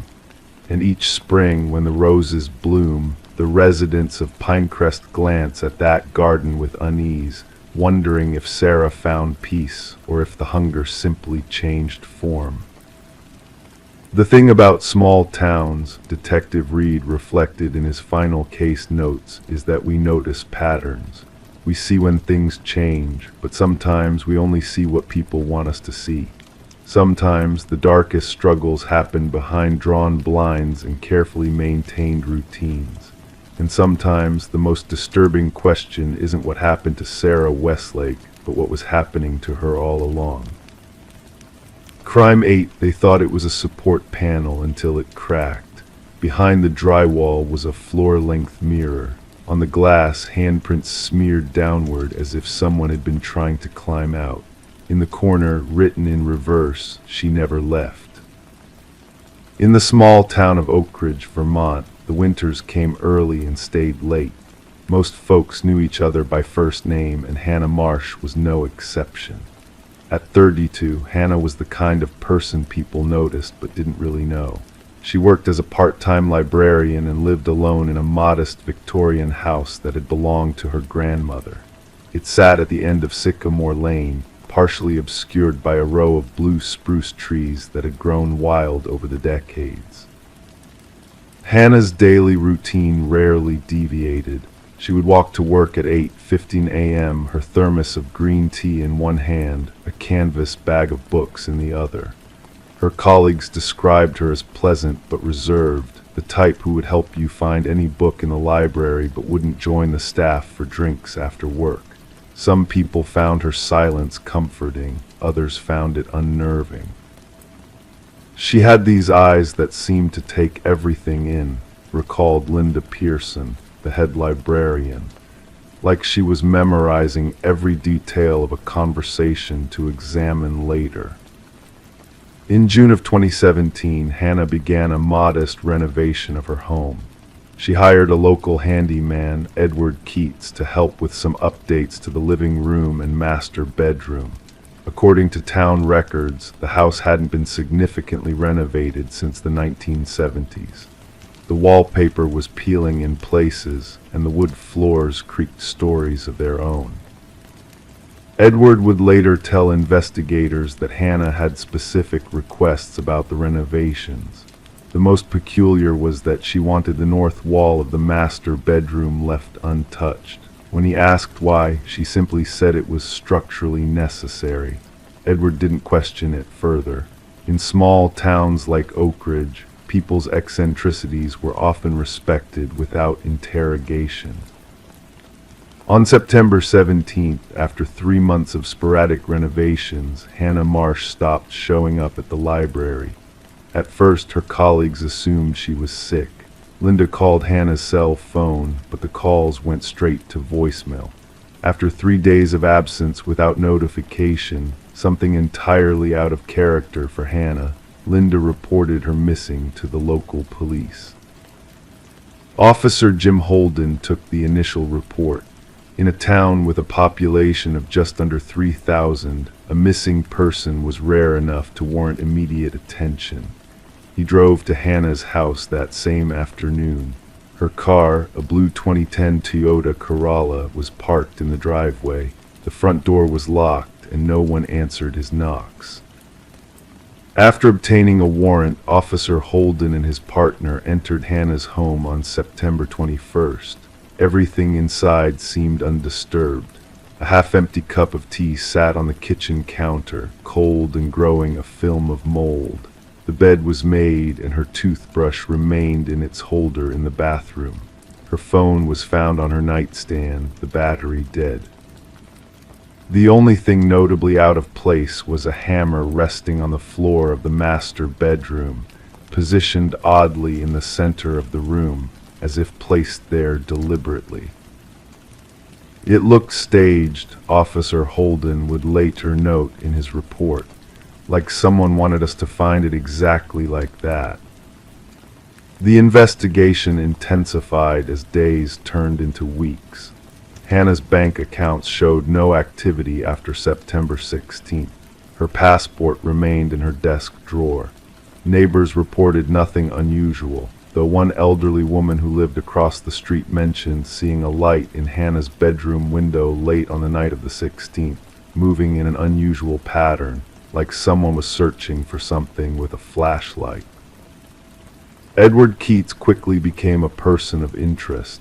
He had been the last known person to see Hannah alive, having finished some trim work in her living room on the afternoon of September 16th. During questioning, Edward appeared genuinely concerned about Hannah's disappearance. He mentioned that on his last day working at her house, Hannah had seemed distracted, checking her phone frequently and looking out the windows. "She kept asking me if I'd heard any noises in the walls," Edward said. "I told her old houses settle and make all sorts of sounds, but she didn't seem convinced." The investigation stalled until October 30th, when Edward was called back to Hannah's house by the police. They wanted his professional opinion on certain aspects of the renovation. While examining the master bedroom, Edward noticed something odd about the north wall, the one Hannah had insisted remain untouched. A hairline crack had formed near the baseboards, revealing what appeared to be a different material behind the drywall. With permission from the investigators, Edward carefully removed a small section of the wall. What they discovered sent a chill through everyone present.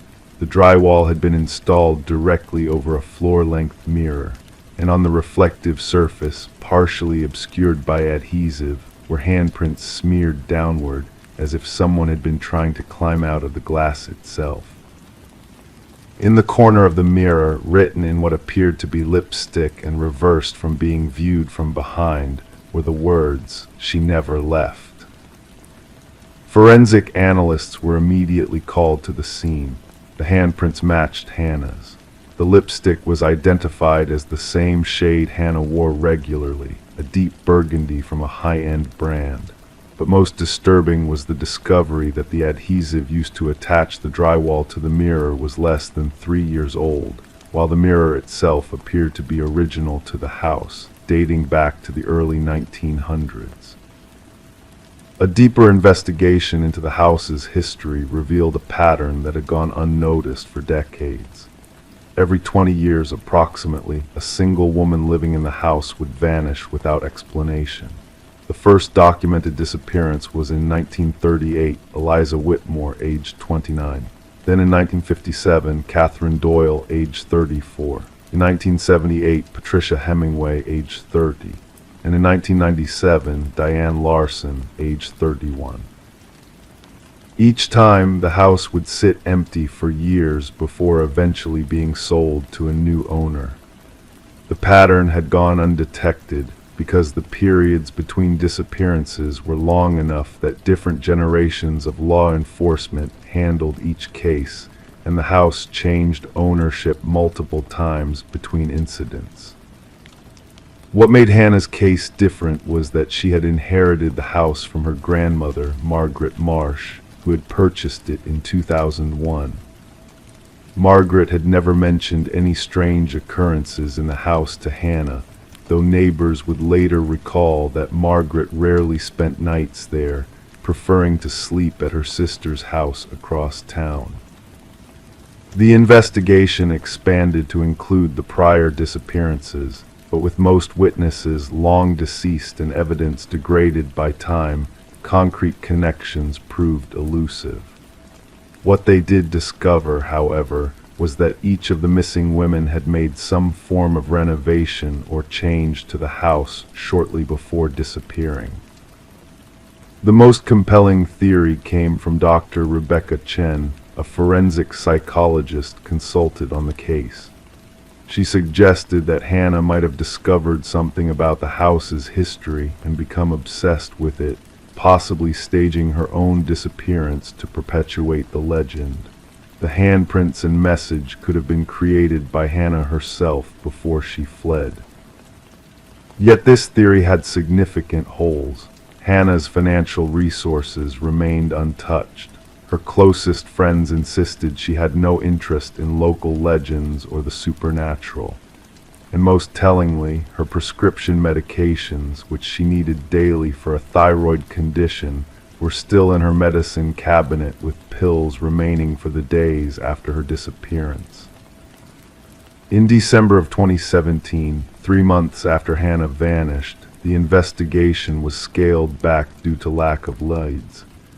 The case remained open, but active pursuit of evidence slowed to occasional reviews and follow-ups on sporadic tips.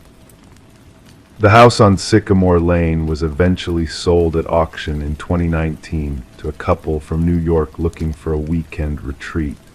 They were informed of the house's history, but dismissed the stories as small-town superstition. They completed a full renovation, including removing all mirrors from the property and replacing them with new ones. To this day, Hannah Marsh's disappearance remains unsolved.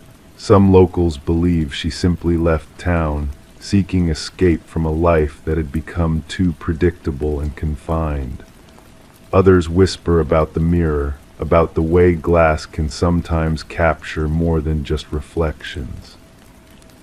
The last official notation in Hannah's case file comes from Officer Holden, who wrote, "Visited the house on Sycamore Lane today for a final walkthrough before the new owners take possession. Standing in the master bedroom, I caught a glimpse of movement in my peripheral vision, like someone watching from a corner that should have been empty. When I turned, there was nothing there, just the new paint on the walls covering whatever secrets this house still keeps." The hammer found in Hannah's bedroom was never fully explained. Forensic testing showed no fingerprints except Hannah's own, and no blood or other evidence of violence. It sits now in an evidence locker at the Oak Ridge Police Department, alongside a photograph of the mirror with its desperate handprints, a reminder that in some cases, the absence of answers is the most disturbing outcome of all.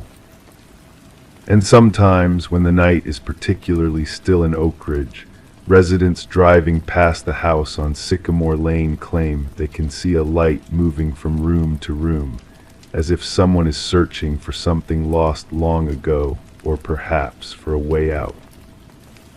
Crime 9, just a doorway cut jagged into the wall, unfinished, raw, like someone had carved it out by hand. The room inside was cold, windowless, empty. On the wall, hundreds of tally marks in neat rows. In the middle of them, circled twice, me. The house at 47 Mulberry Lane had stood empty for 3 years before Elaine and David Mercer purchased it in the autumn of 2018. A foreclosure sale, priced well below market value for the quiet suburb of Eastbrook, Minnesota. The real estate agent had been overly enthusiastic, speaking rapidly about the potential and opportunity for personal touches, phrases that in retrospect should have raised questions. But the Mercers were newlyweds, eager to begin their life together, and the three-bedroom Craftsman seemed perfect despite its neglected condition. Elaine, a high school English teacher, had grown up in apartments.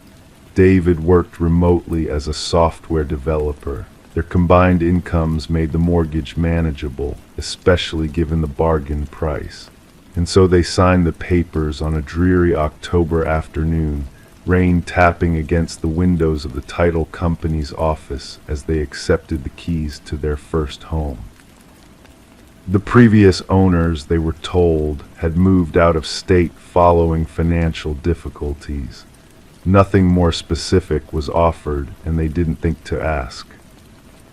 The renovation began immediately. Fresh paint in the living room, new fixtures in the bathroom, updated appliances in the kitchen. David's father helped with the plumbing, while Elaine's sister assisted with selecting colors and fabrics. The house began to feel like home, its creaks and settling noises becoming familiar, comforting. It wasn't until they reached the upstairs back bedroom that something felt wrong. "This will be perfect for guests," Elaine had said, running her hand along the wall beside the doorway. "But that's strange. Where's the door frame?" The entry to the room was simply cut into the drywall, unfinished edges exposed. No trim, no frame, just a rough opening that looked almost improvised. The room itself was small, with slanted ceilings following the roofline. A single window faced the backyard, its glass clouded with age. David shrugged. Previous owners must have been in the middle of renovating when they left. "We can install a proper door frame. No big deal." But there was something else about the room that made Elaine uncomfortable. The walls had been painted a flat gray, but one wall showed shadows of something beneath. A pattern, perhaps writing, that had been covered over, and the room was cold, noticeably colder than the hallway outside, despite the central heating that warmed the rest of the house. "Let's leave this for last," she suggested. "We can close it off until we're ready to tackle it." Over the next several weeks, the Mercers settled into their new home. David converted the front bedroom into an office, while Elaine transformed the middle bedroom into a cozy reading nook. They hosted a small housewarming party, gave their parents a tour, and began to feel rooted in their new community. But the back bedroom remained untouched, its doorless entry covered with a sheet of plastic to keep dust contained. Occasionally, Elaine would notice the plastic moving slightly, as if stirred by a draft, though the windows in the room were sealed shut. The first unusual discovery came when David's mother visited for Thanksgiving. She was helping Elaine organize their collection of family photographs when she paused, frowning at a picture of the house's exterior. "That's odd," she said, pointing to the upper story. "This window doesn't match where the guest room should be." Elaine looked more closely. Indeed, the window's position didn't align with the interior layout they'd grown accustomed to. The guest room's window should have been visible from this angle, but instead there was only unbroken siding. "The renovation must have changed the layout," David suggested when they mentioned it over dinner. "Old houses like this often have quirks." But the inconsistency bothered Elaine. That night, after everyone had gone to bed, she found herself standing in the hallway, staring at the plastic-covered entry to the guest room. Something about the proportions seemed wrong. The room felt smaller inside than it should have been, given the exterior dimensions of the house. The following week, David left for a 3-day business conference in Chicago. Elaine, alone in the house for the first time since they'd moved in, found herself avoiding the upstairs altogether.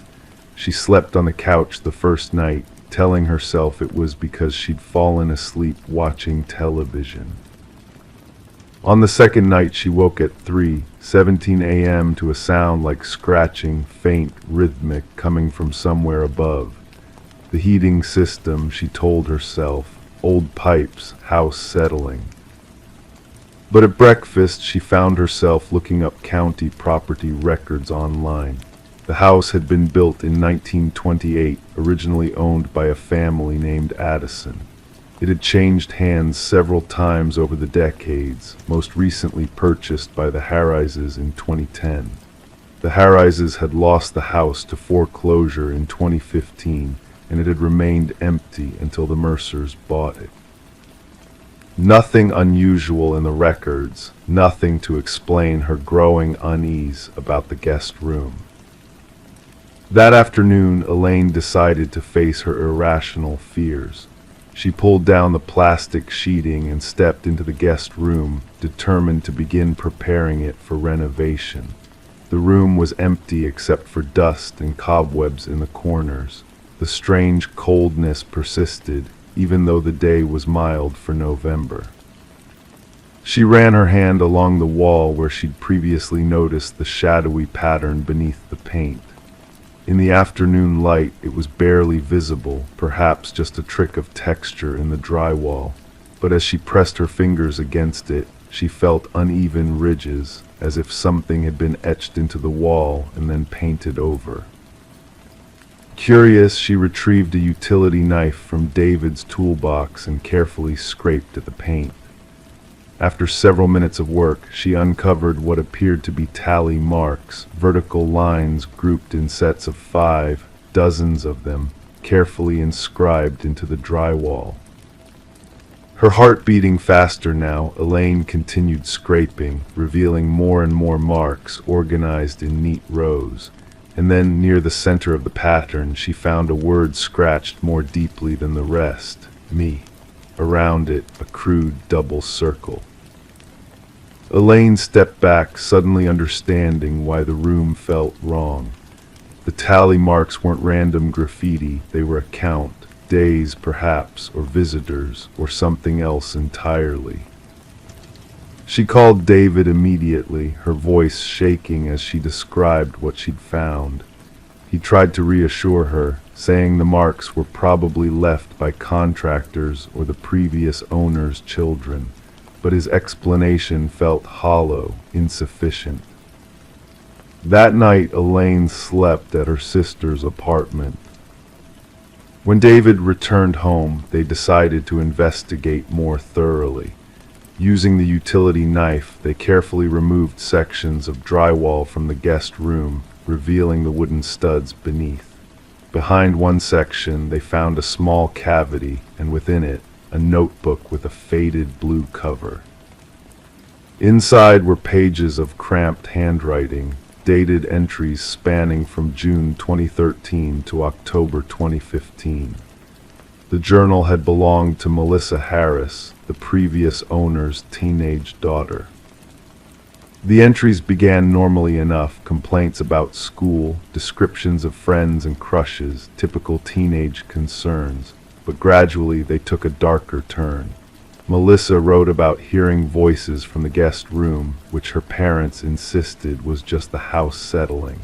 Later entries mentioned someone watching her from the doorway at night, someone only she could see. The final pages were increasingly frantic, filled with descriptions of a figure that whispered to her, urging her to count the days, to mark the wall, to remember that she wasn't alone. The last entry, dated October 17, 2015, simply read, "It says I'm next. The doorway is open now. I can't stay here anymore." 3 days after that entry, according to newspaper archives Elaine found online, 17-year-old Melissa Harris had disappeared without a trace. Her parents reported her missing, but despite extensive searches, no evidence of her whereabouts was ever discovered. The financial strain of the search eventually led to the Harrises' bankruptcy and foreclosure. The Mercers contacted the local police, turning over the journal and describing their discoveries. Detective Marcus Wells listened carefully but warned them not to expect much. The case had gone cold years ago, and a teenage runaway, even one who left behind disturbing writings, wasn't unusual. These tally marks could mean anything, he explained, examining photographs of the wall. And teenagers often write dramatic things. It doesn't necessarily indicate foul play. But he promised to reopen the investigation, to interview the Harrises again, to look more closely at what might have happened to Melissa. The Mercers stayed with friends while the police examined their home. No evidence of violence was found, no hidden spaces behind walls, nothing to suggest a crime had occurred there. Eventually, they were told they could return. David was pragmatic. We can seal up that room completely, he suggested. Turn it into storage or just leave it closed off, or we can sell the house, start over somewhere else. But Elaine couldn't shake the feeling that something remained unresolved. The inconsistency in the house's dimensions still bothered her. The window that should have been there but wasn't. The doorway without a frame, as if hastily cut through. 2 weeks later, they received a call from Detective Wells. The Harrises had been located in Arizona and interviewed again. According to them, Melissa had struggled with mental health issues in the months before her disappearance. She had become fixated on the idea that the guest room was somehow wrong, that its dimensions didn't match the rest of the house. She kept saying there was space missing, Mrs. Harris had told the detective. That there was another room hidden somewhere, accessible only through the guest room. We had contractors check. There was nothing there. The detective explained that cases like these often remained ambiguous. Melissa might have run away, might have met with foul play elsewhere, might have been living under a different identity. Without new evidence, they would likely never know. The Mercers ultimately decided to sell the house. They disclosed everything they knew to potential buyers, which limited their options significantly.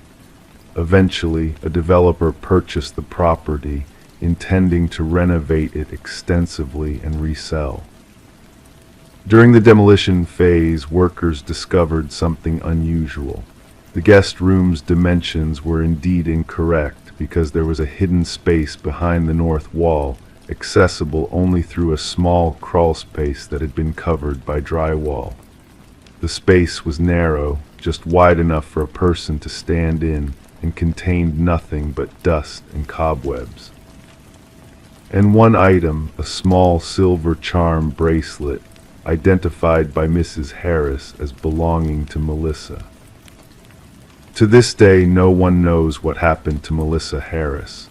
The police investigation continues sporadically, but leads are few and growing colder with each passing year. The house on Mulberry Lane has been completely remodeled, its layout altered, the guest room with the jagged doorway now gone. Elaine and David Mercer have moved to another state, leaving behind their first home and the mystery it contained. Sometimes, Elaine still dreams of that room, cold, empty, with hundreds of tally marks counting something no one understands. And in the middle, circled twice, me. Story 10, the apartment had sat silent and empty for months, a forgotten space waiting to be claimed. When the new tenants arrived, their expectations were low, perhaps just a layer of dust and some abandoned furniture. However, one door stood firm, refusing to yield to their gentle persuasion. A closet locked from within, holding tightly to its secrets. The landlord, with a heavy sigh, finally broke the barrier, revealing a chilling sight within. The walls bore witness to a desperate struggle, marked by deep, uneven scratches etched into the wooden surface. Hints of a silent battle waged in darkness, and tucked away in the corner, an ancient flip phone lay dormant, its screen casting an eerie glow with a single unread message. Detective Morgan Shaw, a seasoned investigator with a keen intuition, felt a shiver run down her spine as she surveyed the scene. It wasn't the presence of blood or violence that unsettled her, but the silent cries for help left behind in those haunting scratch marks. "We need forensics here immediately," she instructed her partner, Officer Reed, who diligently captured the scene with his camera, "and gather the records of the previous tenants." The cryptic message displayed on the phone simply stated, "I know what you did." The landlord, a jittery figure with perpetually damp palms, nervously shared that the previous tenant had vanished without a trace, leaving behind unpaid rent. "A quiet young woman kept to herself, left about 6 months back," he muttered, his gaze skirting away from the closet. "No trouble caused." As the investigation unfolded, forensics uncovered a trail of blood samples embedded within the scratches on the walls.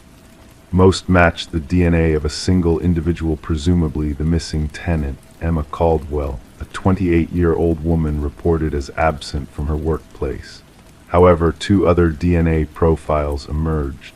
One remained a mystery in the database, while the other belonged to a man supposedly deceased for 2 years. "This doesn't make sense," Shaw murmured, poring over the perplexing lab results. Derek Mercer, a convicted assaulter presumed dead in a tragic accident, had left his genetic imprint on the closet walls. Emma's apartment painted a poignant portrait of interrupted life, unopened mail, a lone coffee mug in the sink, and a neatly made bed devoid of its owner. Phone records hinted at a sudden cessation of calls to her sister, replaced by a flurry of unknown numbers in the days leading up to her disappearance. The sister mentioned a mysterious boyfriend, Officer Reed relayed. No name given, just described as intense and private. Surveillance footage captured a shadowy figure, a man in a baseball cap, tailing Emma into her residence one fateful evening, evading the prying eyes of security cameras. The pieces of the puzzle began to align when partial fingerprints belonging to Derek Mercer were discovered on the closet's interior doorknob. He staged his own demise, Shaw concluded. But why, and what binds him to Emma?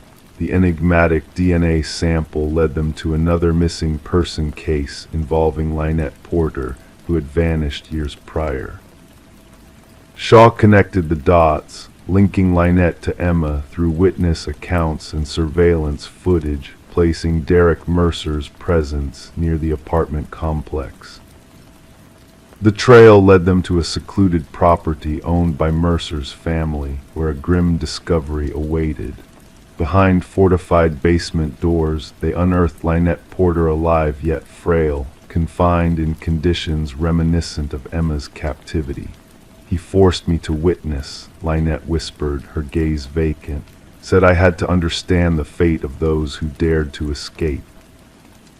The mounting evidence painted a harrowing picture of Mercer's obsession with dominance, preserved in journals, photographs, and chilling video recordings of his sinister deeds. "She thought she could expose me," his voice echoed in the recordings. "No one divulges my secrets." A manhunt ensued as authorities pursued Derek Mercer across jurisdictions, unearthing a profile that sent a chill down their spines. Mercer wasn't merely a killer, he was a purveyor of suffering, reveling in the agony of his victims trapped in confined spaces. Upon his capture at a bus terminal, Mercer bore a new identity and a one-way ticket to an undisclosed coastal destination. In his possession, duct tape, a hunting knife, and a newspaper clipping chronicling Emma's disappearance. During interrogation, Mercer maintained an unnervingly composed demeanor. "She sent that text herself," he remarked of the phone message. "She sought rescue, but she didn't deserve salvation." The trial peeled back the layers of Mercer's elaborate deception, exposing his meticulous plan to vanish from the world's gaze and prey on unsuspecting women who mirrored his initial victim. As the courtroom rendered a verdict of guilt on all counts, Mercer's faint smile hinted at a private satisfaction known only to him. At the sentencing, Lynette Porter stood tall, proclaiming, "He imprisoned us in darkness because his mind dwells in shadows. Yet as he withers in his cell, I shall bask in the light." The case reshaped investigative protocols, emphasizing the scrutiny of relationships and rental properties in missing persons inquiries. Detective Shaw preserved the closet door from Emma's abode, a haunting reminder that sometimes the most chilling crime scenes are not painted in blood, but etched in the desperate marks of those fighting for survival. Story 11. The mysterious parcel arrived on Sarah Miller's doorstep, shrouded in intrigue. No return label, no tracking number, just a damp cardboard box untouched by the morning dew. It wasn't meant for her, the name on it Daniel Whitaker, a stranger to her world. She hesitated, a moment of indecision hanging in the air like a whisper of uncertainty. Curiosity whispered louder than reason, urging her to unveil the secrets hidden within. With a delicate touch, she peeled back the tape, unveiling the enigma within. Anticipating mundane contents, she was met with a relic of the past, a VHS tape, and a solitary sticky note that simply read, "Watch alone." In the quiet of her kitchen, Sarah cradled the black plastic tape in her hands, feeling its weight like a burden unspoken. The worn edges told silent tales of journeys past, secrets locked within the plastic casing. The note, bearing the urgency of hurried strokes, hinted at a message meant only for her ears.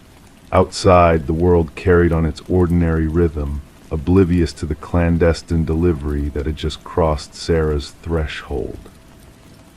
Intrigue tugged at her, leading her to bring the package inside. Placing it on her counter, doubts crept in like shadows at dusk.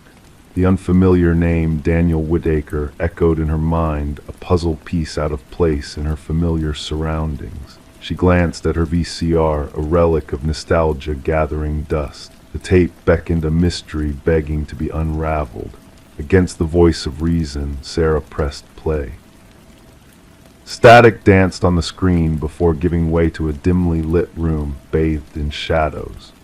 A man, Daniel Whitaker, materialized before her, his voice a steady whisper in the silence. His weary features spoke of sleepless nights and unspoken truths. "If you're watching this, someone found you." His words hung heavy in the air, laden with a weight she couldn't comprehend. His tale unfolded, a narrative of innocence in the face of accusation, a plea for understanding in a world quick to judge.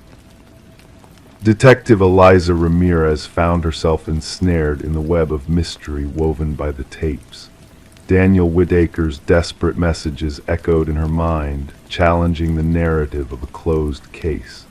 The Walsh murder investigation took a sharp turn, revealing layers of intrigue beneath the surface. A pharmaceutical company, a whistleblower silenced, and a man framed for a crime he didn't commit. Sarah Miller's world collided with truth when a second package arrived, bearing evidence that shattered illusions and exposed dark truths.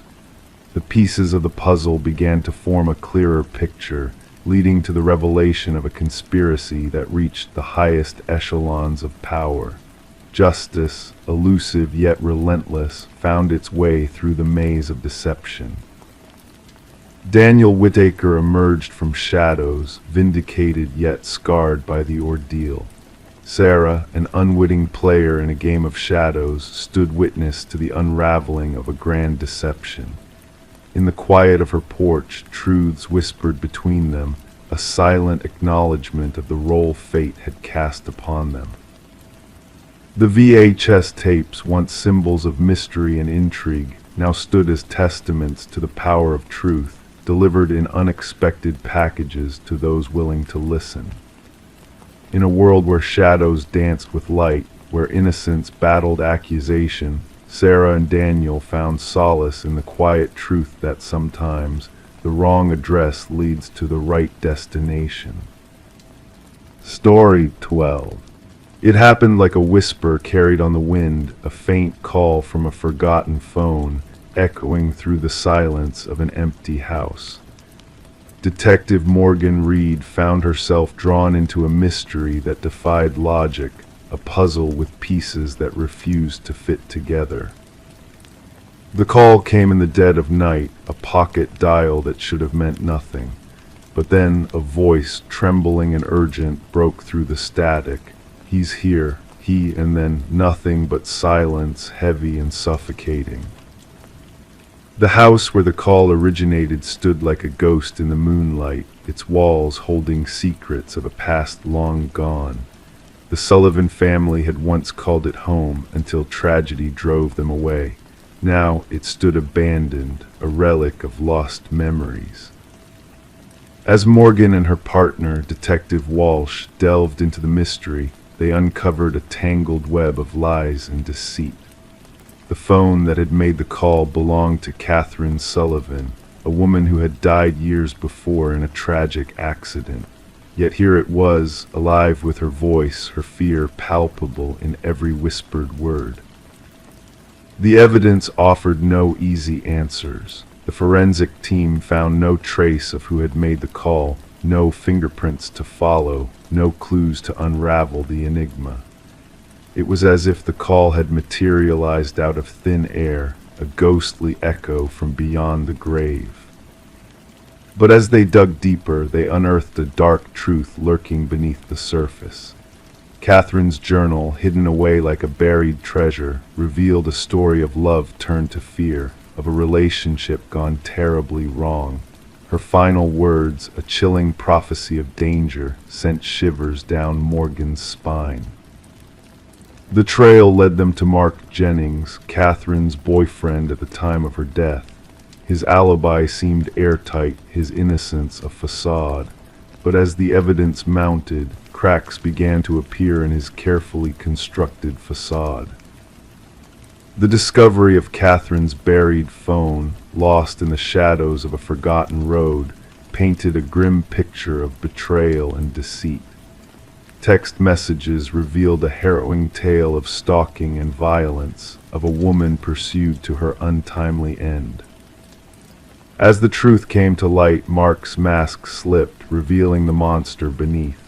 His twisted games, his manipulation of truth and reality, sent chills down Morgan's spine. But justice, relentless in its pursuit, finally caught up with him.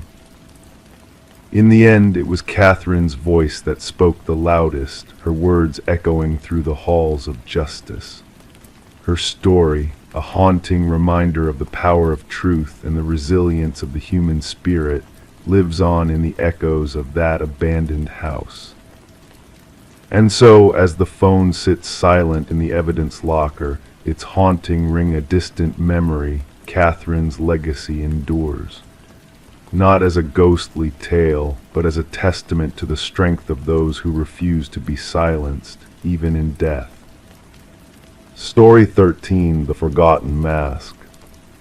The old costume shop, with its worn wooden floors and dimly lit corners, was in its final days, the remaining items marked for clearance.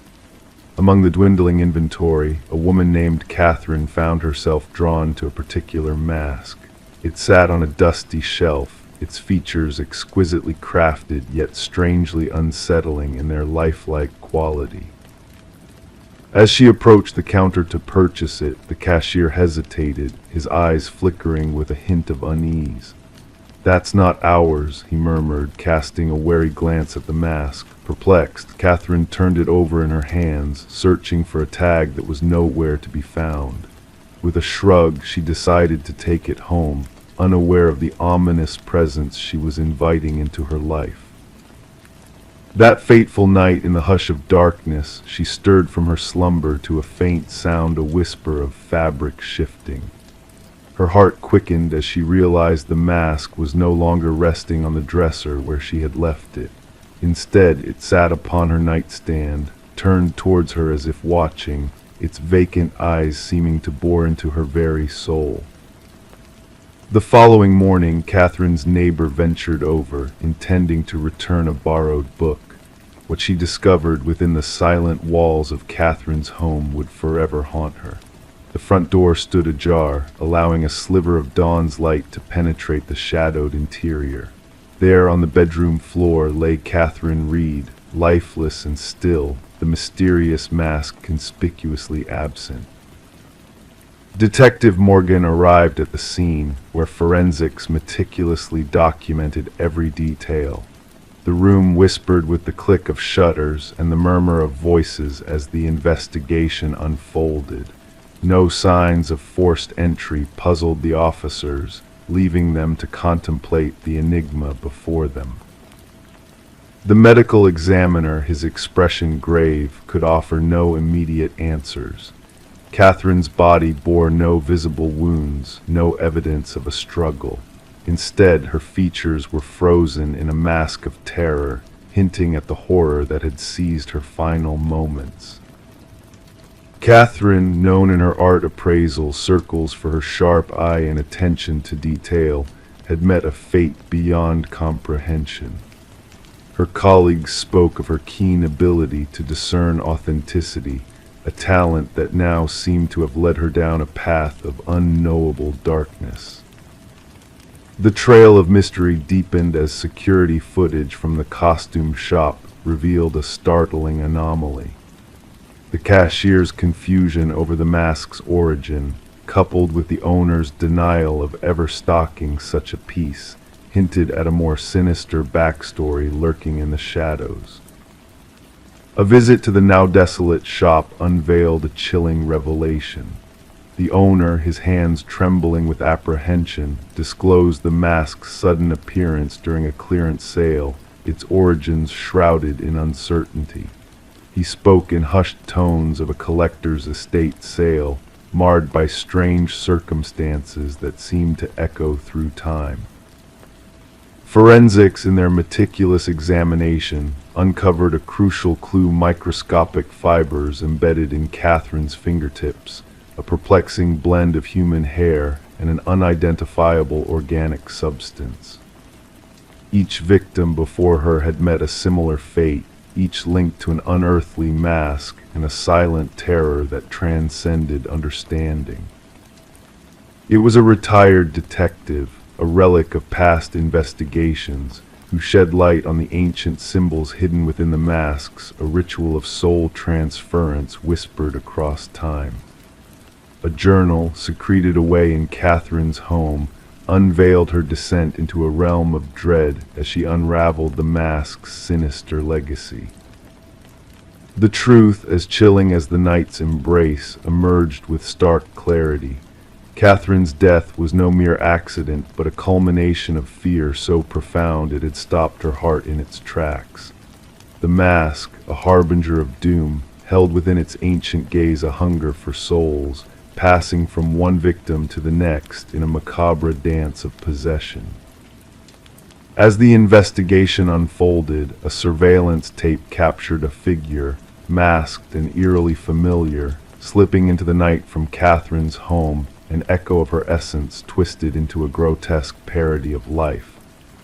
The hunt for the elusive mask led investigators across the country, where whispers of its reappearance stirred unease in those who knew its cursed history. And so the mask slipped once more into obscurity, its malevolent purpose shrouded in shadows. The detective, keeper of Catherine's journal, bore witness to a truth too bizarre for official records, a truth that lingered in the stillness of night, where the line between dream and nightmare blurred. For as long as the mask lay dormant, its hunger unsated, the world held its breath, knowing that one day another unsuspecting soul would awaken to find it waiting in the dark, a vessel of ancient evil, hungry for the essence of life itself. Story 14, the old Polaroid held secrets, a snapshot frozen in time of a distant birthday celebration. Smiles, flickering candles, an ordinary scene. But when the daughter inherited the box of memories from her mother's attic, she noticed it. A shape lingering in the background just behind the group. A man veiled in shadows standing at the edge of the candlelight. He didn't belong to the family. No one recalled his presence, yet with each photo he drew nearer. Sarah Winters stumbled upon the collection while clearing out the attic after her mother's passing. A simple cardboard box labeled Memories revealed a plethora of faded photographs capturing moments from her childhood. What should have brought solace turned into the beginning of a haunting tale. In the initial photo, he was a mere outline, a shadowy figure on the periphery during her 7th birthday. By the following snapshot, he had ventured indoors, and in the third, he loomed behind her uncle. None in the photos seemed to sense his presence. Trembling, Sarah called her father, questioning the stranger haunting the images. "Dad, who is this man in the background of all these pictures?" Her father's silence was deafening, then a sharp breath escaped his lips. What man? Only family should be there. Sending digital copies of the Polaroids, Sarah awaited her father's response. His call back was filled with unease. "That can't be. We would have noticed a stranger." Detective Marcus Reed attentively examined the photos spread out on his desk, rain tapping against the windows, casting shadows over the evidence. His experienced hands methodically moved from one photo to the next, keen eyes narrowing. "No one recognized this person?" he inquired, his voice neutral yet intrigued. "No one," Sarah affirmed, but observed the progression. Aligning the photos in order, she revealed the figure's eerie advance through the celebration, inching closer to the children. In the final image, he stood directly behind her younger self, a pale hand reaching towards her shoulder, just beyond the frame. "The photographer," Reed suggested, doubt lingering in his tone. "My mother took all the photos." She set the timer and joined the group. Making copies, Reed initiated a case file. Contacting all surviving attendees from the party, he found no recollection of the mysterious man, no hired staff, no unexpected visitors. The remote property was chosen for seclusion. Facial recognition software proved futile, the figure strategically obscured in each photo, as if aware of the camera's gaze. Yet his posture appeared deliberate, rehearsed. The investigation hit a dead end until Sarah unearthed more photos from different family albums. Various gatherings, different years, yet the same figure always lurking in the background, unnoticed in the moment. A computer expert enhanced the images, revealing long-hidden details, a scar on the wrist, a distinctive ring. A faint reflection in a window exposing facial features once shrouded in darkness. Breakthrough came from dental records. The teeth visible in one enhanced photo matched those of Robert Keller, a maintenance worker who vanished after being linked to 3 child abductions in the region, cases that had gone cold long ago, cases that coincided with the gatherings in the photos. Keller had worked for the company that serviced the vacation property where Sarah's party was held.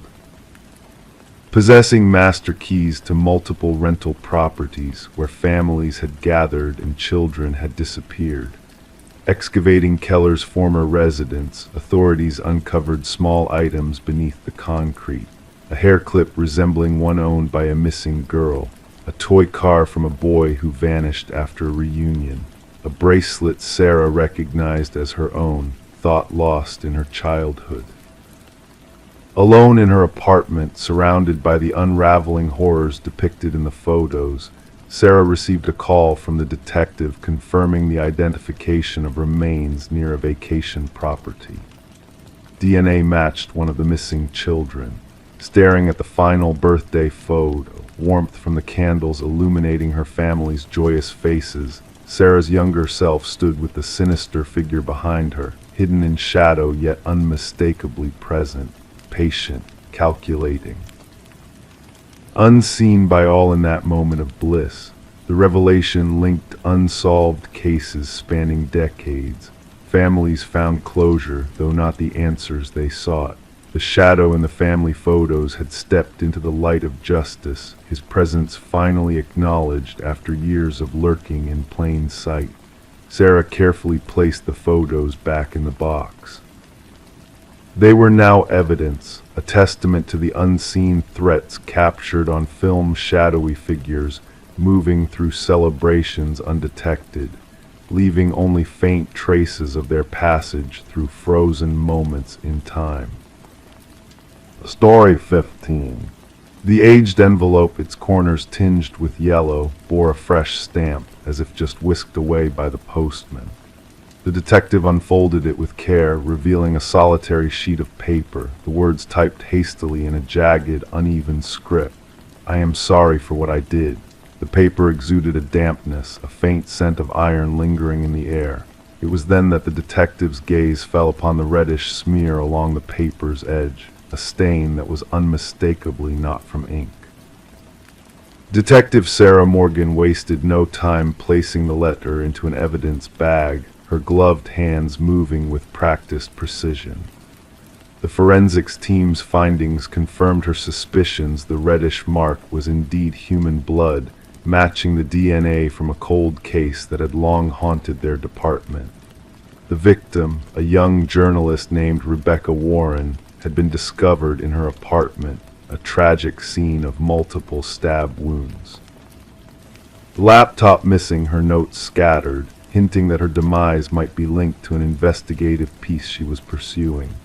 Despite exhaustive interviews and countless hours of probing, the case had remained unsolved until this enigmatic letter arrived at the precinct, bearing only the address Homicide Division. The paper and envelope yielded scant fingerprints, mere smudges suggesting the sender's cautiousness. The postmark, however, offered a glimmer of hope, a fresh light after months of stagnation. Morgan called a meeting in the briefing room, where walls were adorned with grim crime scene snapshots, timelines, and fruitless suspect profiles.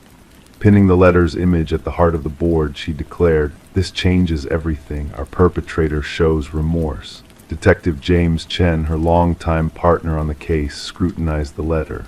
"Or they wish us to believe so," he countered, his voice laced with skepticism. "The blood could be a theatrical ploy, a means to toy with us." The forensic team traced the typewriter's distinct impression patterns to a model long out of production, a rarity but not unattainable. They commenced a hunt through antique shops and collectors across the region. As the investigation gained traction, they delved into Rebecca's life. Her editor painted a picture of a relentless journalist committed to uncovering corruption. Her latest expose involved a wealthy family entangled in local politics, replete with a contentious inheritance dispute following the patriarch's passing. Interviews with Rebecca's boyfriend, Michael Barnes, unveiled a shift in his demeanor, subtle signs of unease surfacing in his behavior.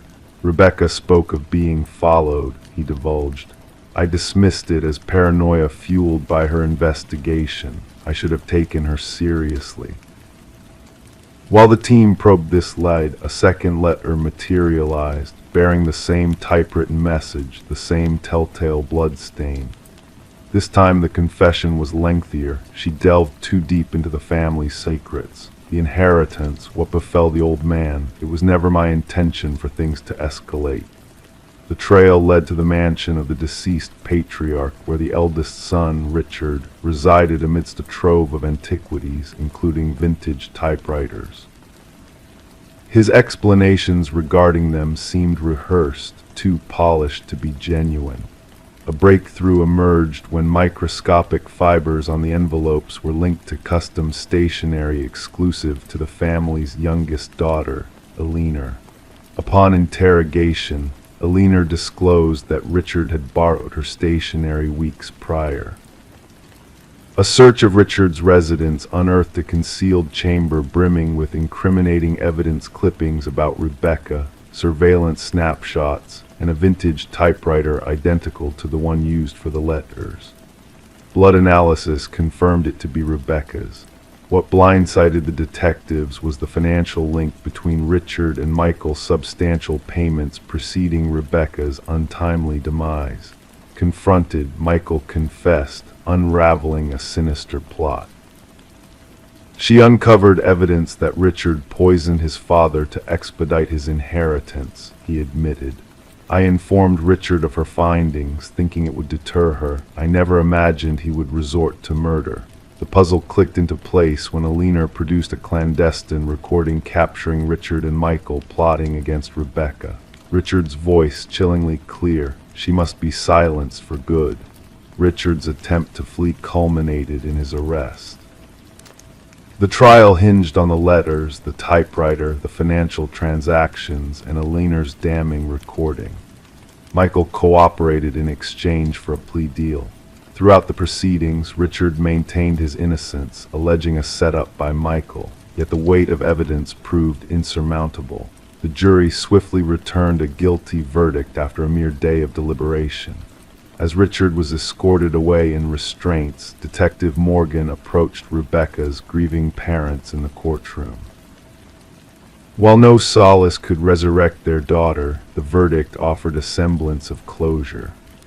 The blood-stained letters remained preserved in evidence, a stark reminder that even the most meticulous crimes leave behind traces, and that remorse, be it authentic or strategic, can be the downfall of those who believe they've committed the perfect crime. Rebecca Warren's case stood as a poignant lesson in detective training, underscoring that breakthroughs often stem not from cutting-edge forensics, but from the weight of guilt pressing upon a killer's conscience, manifested through an old typewriter and the secrets it unveiled. Story 16. The dwelling had sat abandoned for countless seasons. Whispers from the neighbors spoke of its desolation, of a time when the young woman vanished, leaving no trace of her existence. And so when the new occupants crossed the threshold, they encountered a peculiar sight, the bedroom sealed shut from within. With determined effort, they forced the door ajar, unveiling a realm cloaked in stillness, burdened by the weight of neglect. Yet an unsettling aura lingered, shrouding the room in an enigmatic haze. The bed stood immaculately made, the mirror devoid of blemish. A lone candle had surrendered to time, its essence consumed, leaving behind a pool of solidified sorrow. Amidst this tableau, a notebook lay open, its pages adorned with fresh ink. The final entry bore the date of her disappearance, a haunting testament to the past. Detective Morgan delved into the chronicles inscribed within the notebook's confines, while forensic experts meticulously combed the room for traces of the lost soul. The words within belonged to Elise Winters, a woman of 26 summers, declared missing by her kin nearly half a decade prior. Her script danced gracefully across the pages, each stroke precise and deliberate, until the final entry, a declaration etched with fervor, the ink piercing the paper's delicate surface. I sense his gaze upon me tonight, the last words echoed. The familiar car has circled thrice. My pleas for aid fall on deaf ears. Should fate intervene, know that it was by design, not chance. As the detective sealed the notebook in an evidence pouch, a peculiar scent lingered in the chamber, a blend of dust and a subtle chemical essence. The landlord lingered at the threshold, his countenance drained of color, muttering solemn reassurances. We scoured every inch air listing it for habitation, he lamented. That door was not meant to be locked. Elise had served as a paralegal at Harriman and Associates, a prestigious bastion of law embroiled in corporate machinations of grandeur. Colleagues painted a portrait of a meticulous, devoted soul, whose demeanor grew increasingly veiled in the weeks leading to her vanishing. She toiled late into the night, her superior recounted to the investigators, whispered of discoveries within the Westridge dossier that rang false. Digits altered, documents retroactively penned. Photographs of Elise adorn the room, auburn tresses cascading, eyes veiled behind scholarly lenses, attire exuding professionalism. The figure captured seemed too composed to vanish into obscurity, too methodical to vanish into the night without a trace. The chamber divulged scant clues, a void of strife, a dearth of crimson tears. It stood frozen in time, a sanctuary awaiting her return from an elusive escapade. The candle's residue bore witness to silent vigils, unscented wax holding secrets beneath its ebony veneer. Beneath it, the wooden surface bore scars of past fervor. "What revelations have you unearthed?" Morgan inquired of the forensic specialist. Fingerprints aplenty, weathered with age, yet the enigma lies in what is absent. The knob bereft of prints, the window latches sanitized. The investigative team probed every crevice, unveiling a concealed trove beneath a loose floorboard, a watertight casket safeguarding a flash drive and a key. The key unveiled a safe at Northern Trust Bank, harboring yet another drive and a cache of documents. The papers unfurled a tale of fiscal transactions, intertwining Westridge Pharmaceuticals with clandestine coffers linked to the firm's partners at Harriman and Associates. Digital analyses unearthed a cache of audio clips and spreadsheets chronicling the manipulation of drug trial data for Neurapax, Westridge's flagship elixir. Amongst the recordings resonated the voices of Elise and a man identified as Vincent Harriman, the firm's venerable luminary. "These figures must never reach the light of day," Harriman's voice echoed in one recording. "The side effects afflict nearly 40%, not the paltry 4 we proclaimed. Should this truth surface, our firm crumbles and Westridge descends into ruin."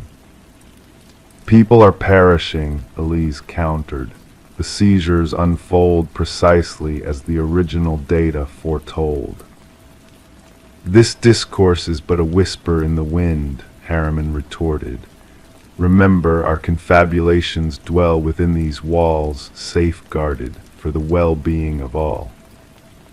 Detective Morgan beseeched pharmaceutical overseers, confirming the quiet withdrawal of Neurapax following a surge in fatalities mirroring the concealed side effects.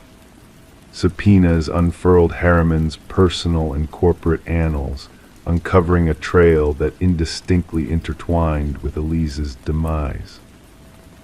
Charges for an industrial purging service at Harriman's retreat the day of her disappearance surfaced, leading lawmen to uncover minuscule droplets of blood aligning with Elise's genetic imprint despite the meticulous cleansing. The mystery of the sealed chamber persisted until Morgan unearthed surveillance footage from neighboring abodes. A silhouette akin to Harriman's silhouette materialized on the night Elise faded into oblivion, entering the dwelling only to fade from view without trace. Returning to the room with an architectural sage, they unearthed a concealed passageway within the closet's recesses, linking to subterranean tunnels meandering beneath antiquated homesteads of the locale. The covert conduit had been cloaked in fresh plaster and painted to meld seamlessly with the chamber's original visage. Vincent Harriman faced apprehension amid a board assembly. Confronted with the damning proof, he vehemently maintained his innocence, spinning tales of Elise's spiraling paranoia and machinations to undermine the firm following a denied ascent. The tribunal, however, cast their verdict. Footage from Elise's clandestine camera ensconced within a tome upon her shelf unveiled Harriman's nocturnal ingress. The recording ceased abruptly as he approached her desk, where she sat engrossed in script. Prosecutors posited that Harriman, post-perpetration, sealed the room from within through a rudimentary mechanism of string and hook, vanishing through the clandestine thoroughfare. His return, years later, prior to the new tenant's arrival, sought to erase all vestiges that could indict him, inadvertently preserving the tableau for the authorities to unravel. Harriman faced conviction for first-degree slaying, despite the absence of her earthly remains. The corporate titans embroiled in the deception faced separate indictments. Families of Nurapax's victims commenced a class action litigation, unveiling the labyrinth of corruption. At the sentencing, Elise's mother stood before the tribunal. My daughter's sanctum remained inviolate, harboring the verity she relinquished her existence to unveil. She never truly vacated that chamber. Her quest for rectitude lay ensconced within, awaiting discovery. The new occupants shunned the dwelling. It stood forsaken once more, its secrets laid bare but not erased from memory. Locals skirted its silhouette come twilight, some whispering of a glow emanating from the upper casement, the chamber where a maiden confronted the mighty, unveiling their misdeeds. Justice found Elise Winters, not in life but in the legacy she bequeathed. The room she never truly forsake became both her sepulchre and her testimony. Story 17. The gentle current whispered its lullaby that morning, the water's surface a mirror of tranquility.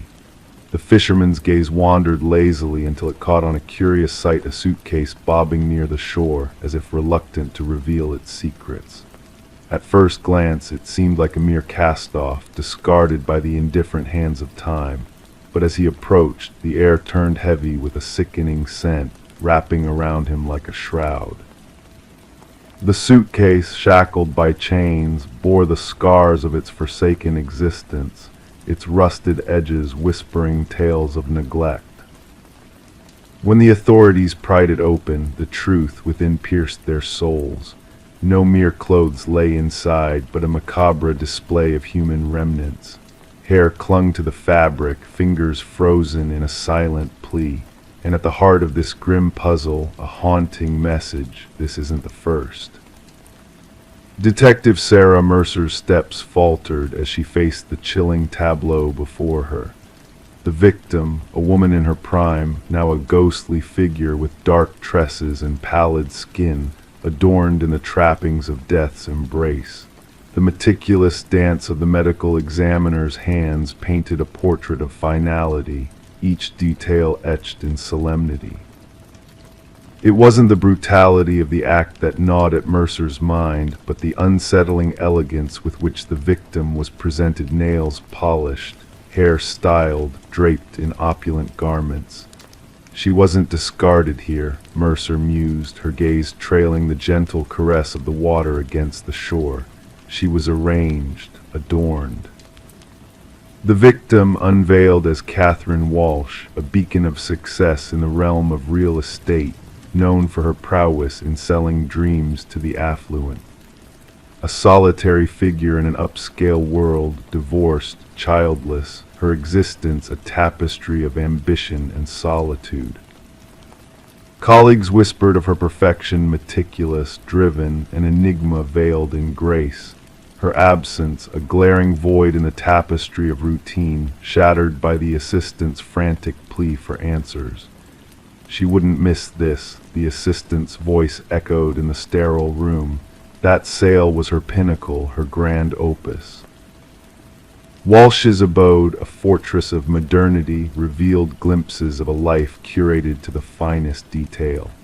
Every corner a symphony of order, every surface a testament to precision. But in the hallowed sanctum of her home office, a crack in the facade, a drawer slightly ajar, revealing a leather-bound journal. The inked confession within whispered of unseen eyes, of a presence lurking in the shadows of her world. A digital trail weaved a tapestry of dread messages from the void, whispering of a voyeur's gaze fixated on her perfection. A symphony of fear played out in keystrokes, in searches for safety behind closed doors. Mercer saw the threads of obsession intertwining with the tapestry of tragedy, the careful strokes of a sinister artist at work. A pawnshop's revelation unfurled the mystery, leading to a nondescript figure in the tapestry of Walsh's life, Michael Linden, a phantom in the guise of a maintenance worker. Surveillance unveiled his clandestine dance through her existence, a shadow weaving in and out of her world, a predator in the guise of normalcy. Lyndon's den of shadows, a canvas of obsession, laid bare the depths of his fixation. A shrine to the fallen, a gallery of stolen moments frozen in time. The whispers of his madness echoed through the room as Mercer stared into the abyss of his soul. They were flawed, Lyndon's words pierced the silence, devoid of remorse. Their perfection a facade, a lie I could not abide. The twisted logic of a broken mind spilled forth, a narrative of correction painted in blood and tears. The search for truth led Mercer down a dark path, unveiling the echoes of horror that reverberated through time. A pattern of perfection shattered by a madman's hands, a legacy of pain etched in the annals of despair. As the gavel fell, sealing Lyndon's fate in the confines of eternity, Mercer's gaze lingered on the notebooks, the chronicles of darkness that whispered of hidden terrors lurking in the most ordinary of lives. The river's gentle murmur carried away the remnants of the past, but in the shadows of the precinct, the specter of imperfection loomed, a reminder that beneath polished facades, monsters sometimes dwell, waiting for the perfect moment to strike. Story 18, The Whispering House. She had a desire to freshen up the nursery before the little one's arrival. The walls wore a faded blue hue, a color that carried tales of times long past within its layers. As she applied the first stroke of white paint, a hidden secret emerged, letters, faint at first, then gradually becoming more distinct, forming a message beneath the surface. Don't let it hear you. Her breath hitched in her throat. Stepping back, she noticed something unsettling, tiny handprints embedded in the fresh paint, positioned too high for any child to reach. This discovery within the nursery of the Morgan residence marked the inception of what would later be known as the Whispering House case. The young couple had acquired the Victorian-style home a few months prior at a surprisingly low price. The realtor had mentioned only minor cosmetic issues, omitting any mention of the property's ominous past. Detective Sarah Klein, notebook in hand, pressed the doorbell. A woman, heavily pregnant and clad in paint-splattered overalls, answered. Dark circles shadowed her weary eyes. It was evident she hadn't slept in days. The detective observed the woman's trembling hands as she recounted the eerie message and handprint's discovery. The previous owners departed abruptly, the woman explained. Neighbors claimed they left in the dead of night, no moving truck, just essentials packed into their car. Walking through the aged home, Detective Klein's steps echoed on the creaking floorboards. Standing in the nursery, she scrutinized the partially painted wall. The message lingered, a chilling reminder of the past, accompanied by 5 small handprints imprinted in the wet paint at an adult's shoulder height. Back at the precinct, Detective Klein delved into the property records. The house had changed ownership 8 times in 30 years, an unusually high turnover rate. Each family had resided for less than 2 years. More unsettling were the child welfare reports linked to 3 of those families. Children reported hearing whispers from the walls and sensing a presence watching them as they slept.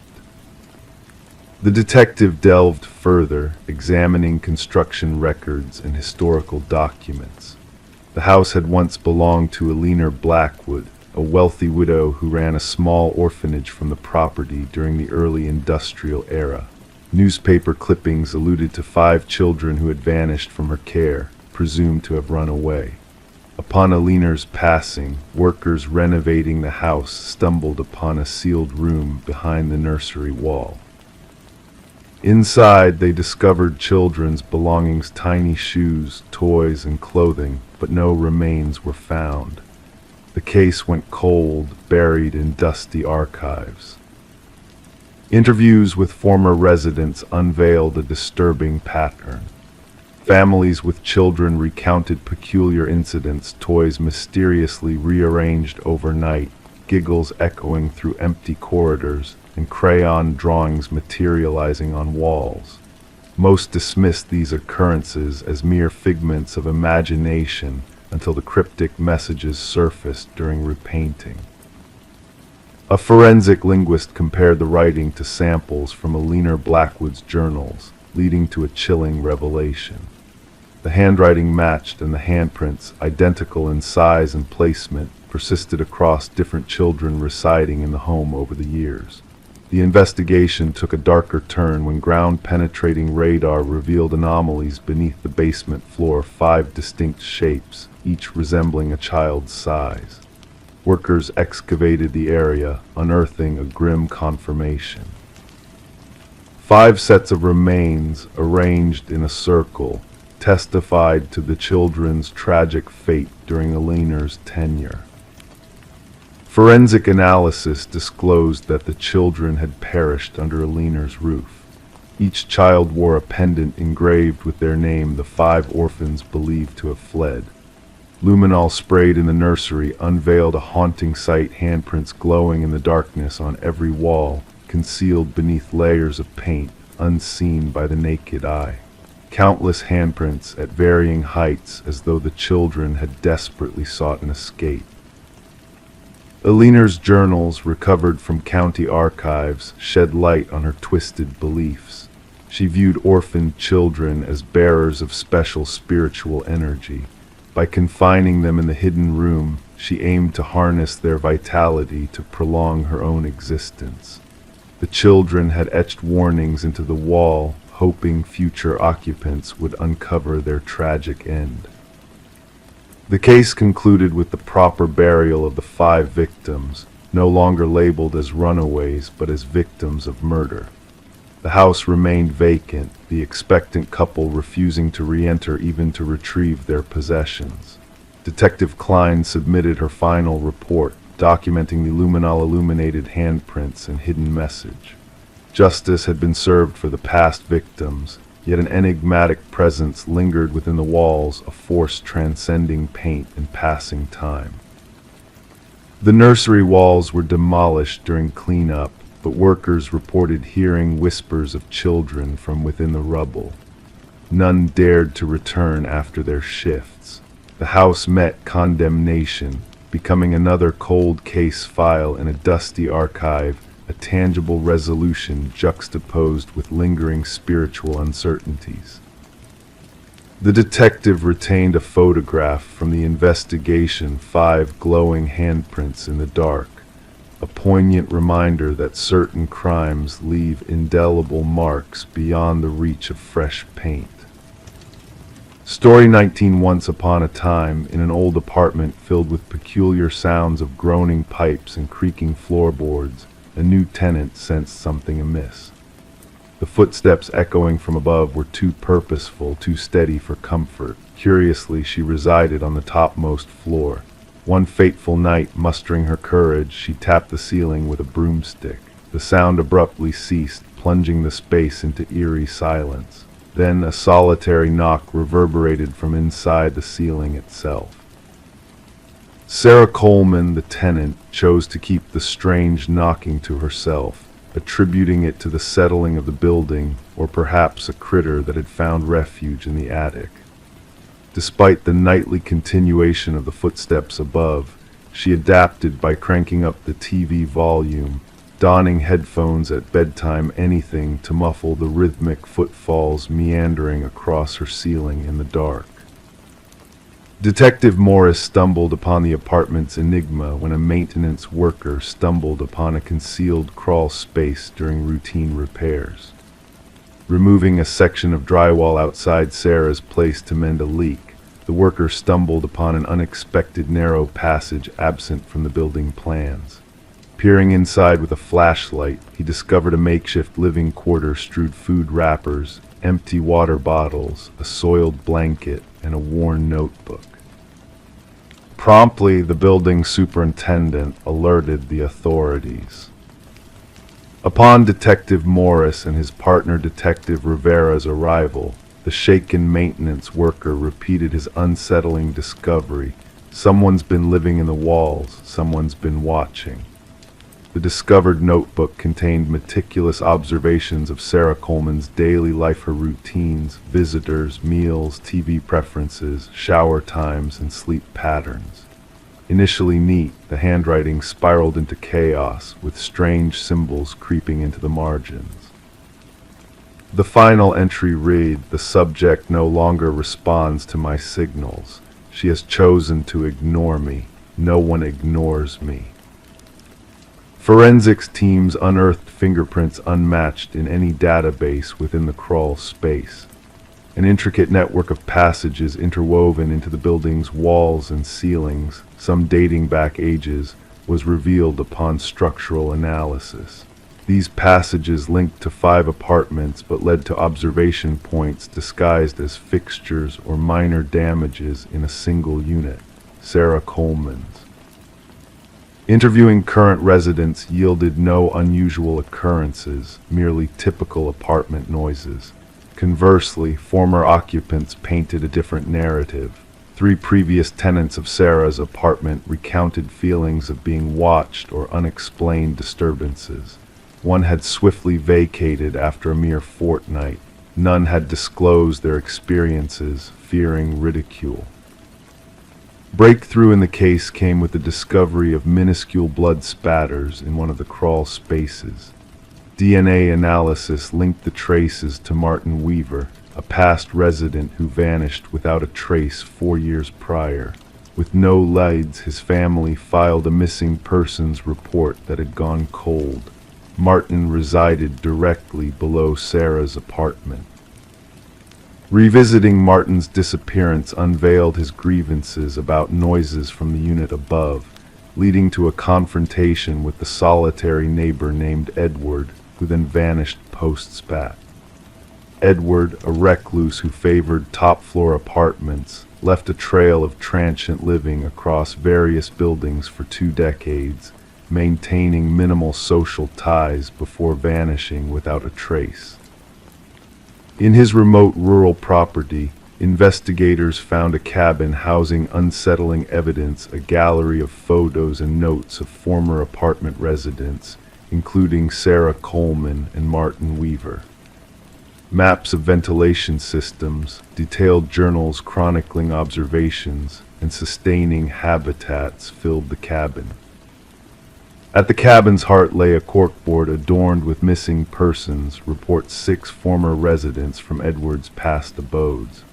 Beneath it, the floor bore deep scratches, hinting at a gruesome past. Cadaver dogs led the investigators to freshly disturbed soil behind the cabin, unearthing multiple graves. As forensic anthropologists worked to identify the victims, Detective Morris turned back to Sarah's building, where residual noises persisted despite sealing off the crawl spaces. During security system installation, maintenance workers discovered a second notebook wedged in a corner where the wall and ceiling met. Fresh in comparison to the prior one, it began with a chilling message. "They found my old nest, but not my new one." The notebook detailed a blueprint of Sarah's apartment with a red-marked passage and a set date.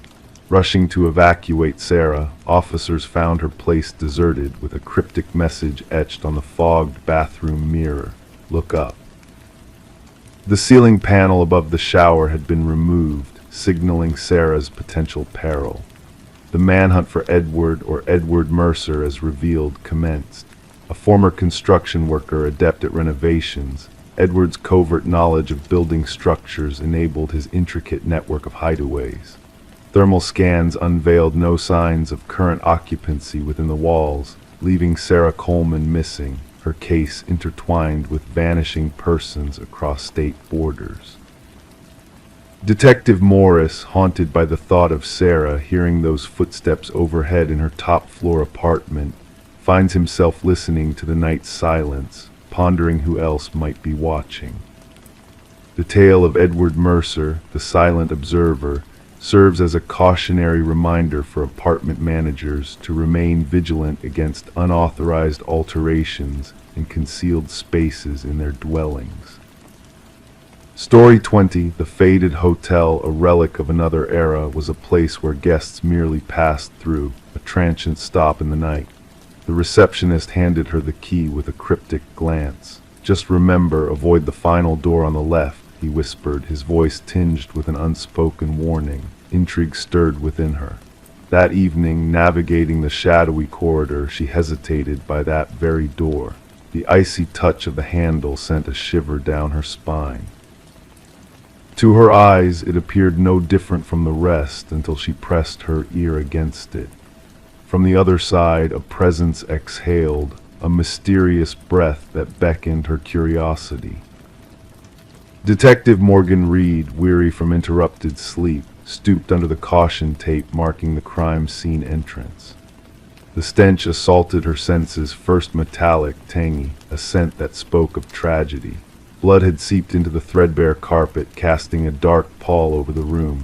Amidst the stark contrast of a pristine bathroom and an untouched bed, a grim sight awaited her. A young woman lay lifeless on the floor, her golden locks splayed around her like a tragic crown.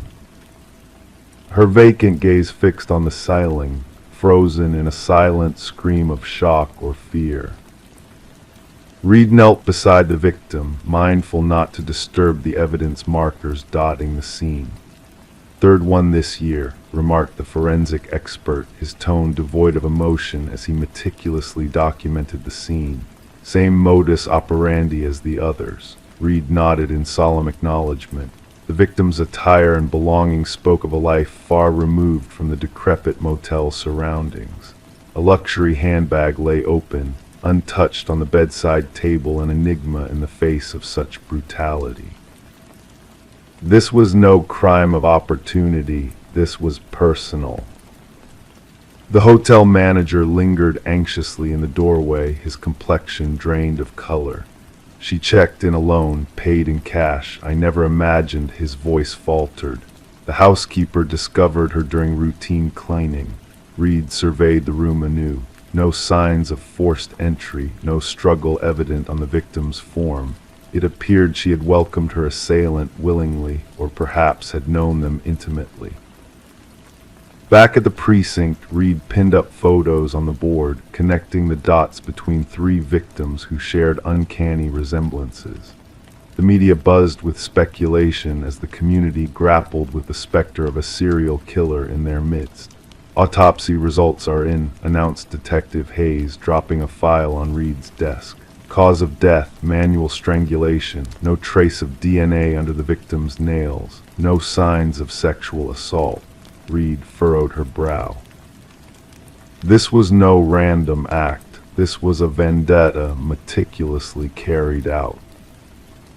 Days blurred into nights as the investigation deepened. Surveillance footage yielded no breakthroughs, and the victim, identified as Elaine Werner, proved to be an enigma. A financial analyst with a reputation for caution and precision, she seemed an unlikely guest at such a rundown establishment. A breakthrough emerged during Reed's interview with Werner's sister. She mentioned a man from her workplace, the sister divulged, hands trembling around her coffee cup. Someone she described as complicated. "I think he's married." Reed lined in, her gaze intent. Did she ever mention a name? "Just see," the sister whispered. The focus shifted to Werner's professional circle, where colleagues painted a picture of a reserved and meticulous woman. Yet a business card discreetly tucked in her desk calendar led Reed to Charles Emerson, senior vice president. Emerson, outwardly composed, exuded an air of innocence during questioning, but a flicker in his gaze betrayed a hidden truth. In a climactic turn, forensic evidence linked partial fingerprints from Werner's belongings to Emerson. Confronted with the damning proof, he confessed, a clandestine affair that ended in tragedy when Werner threatened to expose him. "But I never visited that motel," he protested. However, a digital trail of credit card transactions and surveillance equipment uncovered in an adjacent room told a different tale. Fibers from his attire matched those found on the victims, his DNA lingering as a damning trace of his crimes. In the interrogation room, Emerson's facade crumbled. "They were a threat to everything I had built," he admitted in a hushed tone. My reputation, my marriage, my very existence. The trial brought closure for the families of the victims as Emerson was sentenced to life imprisonment without parole. And as Reed locked eyes with him one final time, she glimpsed not remorse but an eerie void within him, a chilling absence where compassion should have resided. Dubbed the door on the left case by the media, the aftermath saw psychologists dissecting Emerson's psyche while armchair detectives pored over every detail. Yet for Reed, the case lingered unresolved in her mind. Sometimes, in the hushed corridors of hotels, she found herself haunted by the mystery of closed doors, wondering what secrets lay hidden behind them. And in the department's evidence vault, 3 nondescript hotel keys stood as silent reminders that some thresholds, once crossed, laid to irreversible consequences. Story 21. The aged apartment exuded a sense of history, its time-worn walls holding secrets whispered by time. The heating system let out a tired groan, the pipes rattling with a familiar cadence that echoed through the corridors. To her, it was all part of the building's character, the normal soundtrack of urban living. But one night, as she lay in bed, a curious sound caught her attention. A voice, barely audible yet strangely distinct, drifted through the dusty vents.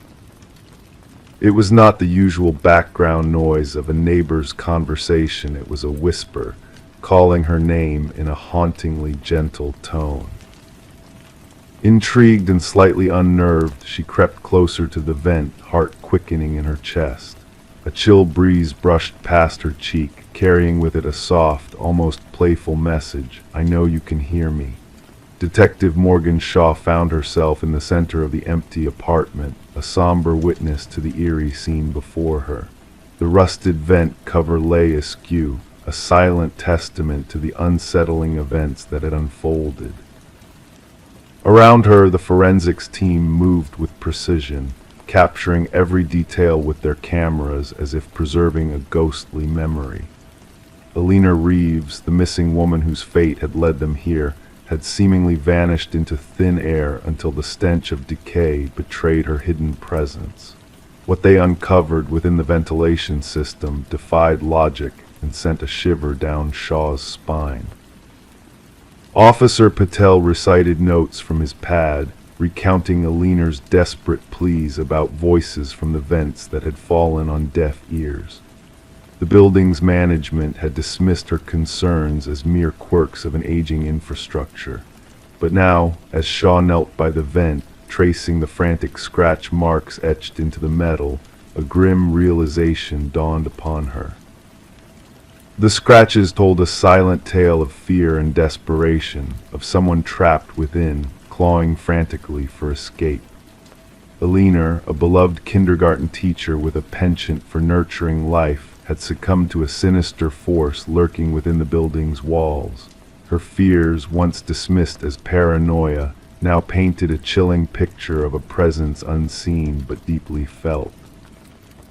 The pieces of the puzzle slowly fell into place as Shaw delved deeper into Alina's life. The meticulously arranged apartment, the chair positioned beneath the vent as if awaiting a spectral visitor, and the traces of familiarity woven into the fibers of the vent, grating, all whispered of a sinister connection. Alina's sister's trembling voice echoed in Shaw's mind, recounting Alina's descent into paranoia, her conviction that unseen eyes watched her every move.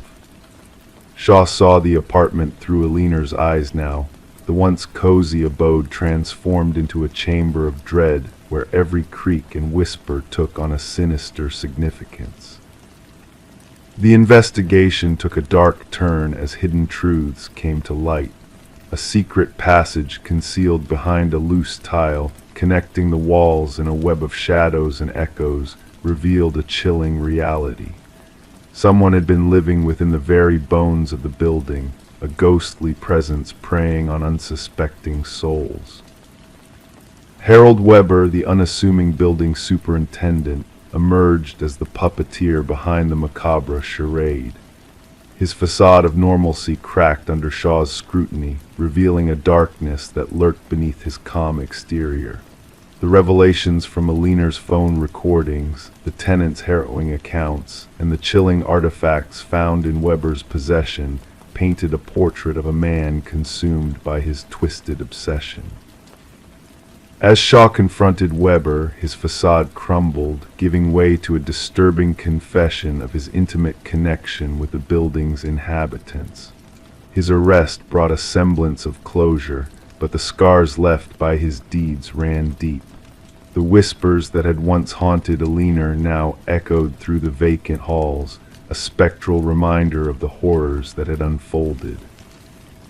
The trial brought forth a chilling spectacle as Weber's delusions clashed with the stark reality of his crimes. The jury's swift verdict offered a semblance of justice, but the shadows cast by Weber's malevolence lingered on. As he was led away, his chilling words lingered in Shaw's mind, a haunting reminder of the darkness that lurked within the building's walls. And so the once lively apartment building now stood silent and empty, a monument to unspeakable horrors. Despite attempts at renovation and renewal, the whispers persisted, carried on the cold drafts that seeped through the vents. The groans of the heating system and the rattling pipes sang a haunting melody, a requiem for the souls lost to the building's dark embrace. Residents came and went, driven away by unseen forces that whispered of a past best left undisturbed. The building's memory held echoes of a time when whispers in the walls spoke of a presence that still lingered, waiting to be heard once more in the stillness of the night. Story 22. In the quiet solitude of the night, a wooden plank betrayed its secret beneath Sarah's unsuspecting step. With a subtle creak, it shifted, beckoning her to investigate. Intrigued, she knelt down, her fingers tracing the edges of the loose board, sensing a hidden truth waiting to be uncovered. The floor, once solid and unassuming, now whispered of mysteries concealed below its surface. Gently, Sarah lifted the boards, revealing a clandestine chamber cloaked in shadows. Dust danced in the faint light as she peered into the narrow space, her heart quickening with each passing moment.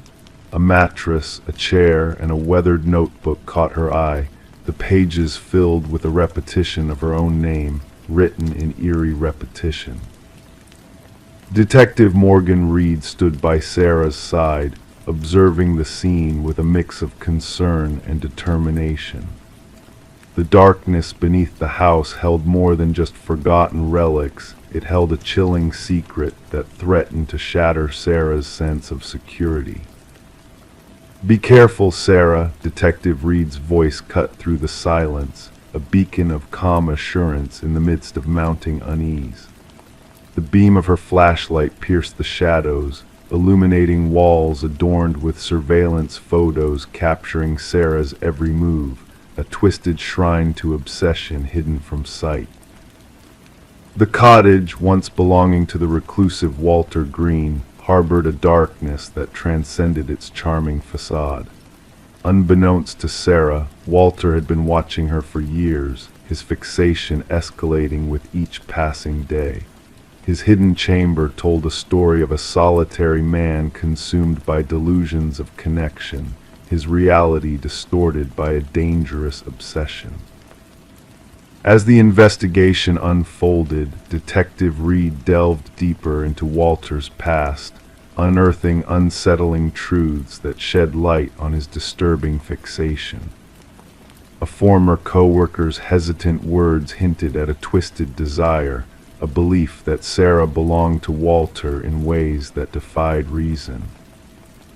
The discovery of a storage unit filled with replicas of Sarah's life sent chills down Reed's spine, the meticulous attention to detail painting a portrait of obsession spiraling out of control. Walter's distorted reality had blurred the lines between fantasy and reality, his intentions veering dangerously close to a chilling conclusion. Despite Walter's death, the echoes of his obsession lingered, casting a shadow of fear over Sarah's newfound sanctuary. The realization of how close she had come to a fate unknown left her shaken, her trust in the safety of her own home shattered beyond repair. As Sarah sought solace in a fresh start far from the haunting memories of the cottage, Detective Reed silently watched over her, a silent guardian against the lingering specter of Walter's twisted desires. The house passed into new hands, unaware of the dark secrets buried beneath its floors, a chilling reminder of the dangers that can lurk unseen in the most unsuspecting places. In the stillness of the night, the tale of the hidden room beneath the floor whispered of a darkness that once dwelled within, a reminder of the fragile line between safety and peril, between the known and the unknowable. And as life carried on, the secrets of the past remained buried, waiting to be awakened by the curious or the unwary, a testament to the mysteries that lie hidden in the shadows of our own existence. Story 23, The Unseen Doll. In the depths of the attic, concealed beneath a worn blanket, they stumbled upon it. A porcelain doll, fragile and ancient, with azure eyes that seemed to stare into eternity. Sarah and Michael, a young couple, chuckled at the unexpected discovery, dismissing it as just another overlooked relic from the past. Little did they know that night would mark the beginning of an unsettling journey. As they retired to bed, a peculiar sensation lingered in the air. The stillness of the night seemed to stretch endlessly, wrapping around them like a heavy cloak. And when dawn broke, the doll had vanished from the attic, only to reappear by the bedside, a silent sentinel in the dim morning light. Sarah and Michael had been captivated by the allure of the Victorian house they had purchased at auction, oblivious to the whispers of its haunted history. Detective Rachel Winters, a keen investigator, was summoned to the scene on a crisp autumn morning where a chilling tableau awaited her. In the master bedroom, the female victim lay in a contorted pose, her eyes wide with fear, while the male victim seemed frozen in a futile attempt to flee. The precision of their arrangement hinted at a macabre intention, as if they were mere puppets in a sinister play. As Detective Winters delved deeper into the enigmatic case, a shroud of mystery enveloped the house. Neighbors shared eerie accounts of shadows flitting across windows and ghostly laughter echoing through the empty halls. The forensic team uncovered traces of antique fabrics, akin to those used in doll clothing, scattered around the crime scene, adding a surreal layer to the perplexing puzzle. The history of the property unraveled a grim tapestry of inexplicable deaths spanning decades, each linked by a common thread: the attic. Sarah and Michael's ill-fated renovations seemed to have awakened a dormant malevolence, drawing them unwittingly into a sinister game orchestrated by unseen hands. A hidden compartment revealed haunting photographs of the doll maker and his creations, including a doll bearing a striking resemblance to the one found in the house. Infrared scans unveiled ethereal handprints traversing the walls, leading from the attic to the master bedroom, hinting at a spectral presence lingering in the shadows. A chance encounter with a distant relative of the doll maker unveiled dark secrets of arcane rituals and forbidden knowledge, shedding light on the true nature of the malevolent doll. Its origins intertwined with ancient practices of binding souls to inanimate objects, granting them a twisted semblance of life. Despite tireless efforts and cryptic revelations, the case remained unsolved, veiled in a cloak of unanswered questions and inexplicable phenomena. Detective Winters, haunted by the echoes of the past, clung to a solitary photograph, a haunting memento of the enigmatic doll maker and his cursed creations. As the house changed hands once more, a sense of foreboding lingered in the attic, where the doll had left only a tattered blanket as a silent farewell. Whispers of a spectral presence echoed through the neighborhood, a ghostly reminder of the unseen forces that bound the house to its tragic past. And so the tale of Sarah and Michael faded into obscurity, joining the ranks of unsolved mysteries that whispered through the corridors of time. The doll, a phantom of the past, remained at large, its porcelain visage haunting the dreams of those who dared to gaze into its unblinking eyes. Story 24, the ancient box lay hidden beneath layers of clutter in the attic, a silent witness to the passage of time and the forgotten tales of the house's prior inhabitants. Within its depths rested faded Polaroids, capturing moments of joy and togetherness from bygone days, harmless snapshots of family gatherings and celebrations. Yet one photo stood apart, shrouded in an unsettling aura. It depicted her living room, every detail eerily familiar: the couch, the curtains, the very essence of her home. But the family in the picture was a mystery, their faces unknown to her. And there, lurking in the shadows of the hallway, a figure stood, a silent observer, his presence sending a shiver down Rebecca's spine. As she gazed at the photograph, a chill gripped her, her fingers trembling imperceptibly, causing the edges of the image to quiver. The family in the frame: a woman with sun-kissed hair, a man with thick-rimmed glasses, and two children beamed at the camera, oblivious to the ominous figure lingering behind them, their smiles frozen in time, unaware of the peril that loomed nearby. Descending the creaking wooden staircase, Rebecca carried the photo, feeling the weight of the house press upon her, suffocating in its vast emptiness since she arrived 4 months prior. Placing the photograph on the stark kitchen counter, she scrutinized it under the harsh glare of the fluorescent light. The uncanny resemblance between her abode and the unknown family's setting sent a shiver down her spine. The archway, the molding, the bay window all mirrored her home, yet these faces were strangers in her sanctuary. Enter Detective Morgan, clad in a worn leather jacket that whispered of untold stories. His penetrating gaze swept over the photograph with a practiced eye, his gloved hand tracing the edges, flipping it over to reveal a blank back. "What do you know of the previous owners, the Nelsons?" he inquired with a low, rumbling voice. "Very little," Rebecca confessed. "They had already relocated when I purchased the house." Morgan nodded, his features inscrutable. "May I hold on to this? Our team might identify the family in the photo." Thus began the silent unraveling of a mystery. Delving into the past, Rebecca discovered the Nelsons had acquired the house from the Crawfords, who vanished after 7 years. Before them, the Mornos occupied the residence for nearly a decade.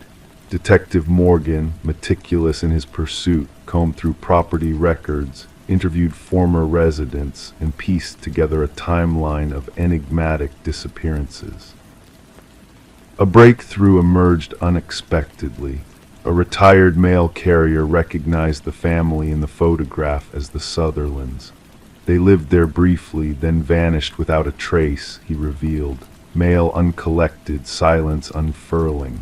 The Sutherlands, a family of 4, vanished into the ether. No farewell, no forwarding address, their existence erased. Forensic analysis dated the enigmatic photograph to 15 years prior. An expert pointed out peculiarities: the suspended dust motes, the unnatural composure of the subjects. "This was a timed photo," she explained, "placed meticulously before the camera's click. But if the Sutherlands arranged the shot, who cast the shadow in the hallway?" Enhanced imaging unveiled details of the mysterious figure. Tall and male, clad in darkness, his visage obscured, yet his intent gaze palpable. He stood sentinel, a silent sentinel in the heart of the house. Detective Morgan uncovered a disquieting pattern: families preceding the Sutherlands had vanished after a year of residence. 5 families over 5 years, slipping into the void without a trace. The investigation unearthed historical building documents, revealing a renowned architect's creation tainted by a vanished project manager. Samuel Whitfield, the architect's replacement, emerged as a spectral figure, his visage aligning with the haunting presence in the photo. Supposedly deceased in a construction mishap, his body lost to the rubble. The basement beckoned, a realm of buried secrets. Ground-penetrating radar whispered of hidden anomalies beneath the concrete floor, and as the jackhammers shattered the surface, a stench of decay wafted forth. Beneath the layers of earth and concrete, they found them all, the missing families, frozen in time, entombed in the earth's embrace. Among their relics, a camera akin to the one that captured the attic's photo. And a trove of images, each revealing a different family, oblivious to the lurking presence in the shadows. The house, now a forbidden crypt sealed off from the world. Rebecca, a mere specter in its halls, forever estranged. Investigators unearthed a hidden crawlspace in the attic, concealing a bed, photography paraphernalia, and a journal chronicling the family's lives. The final entry, dated a mere 3 days prior, foretold of an impending shift. The newcomer is astute. She stumbled upon my portrait too soon. My timeline must hasten. Rebecca sought refuge in a guarded hotel, shielded from the unseen gaze that haunted her nights.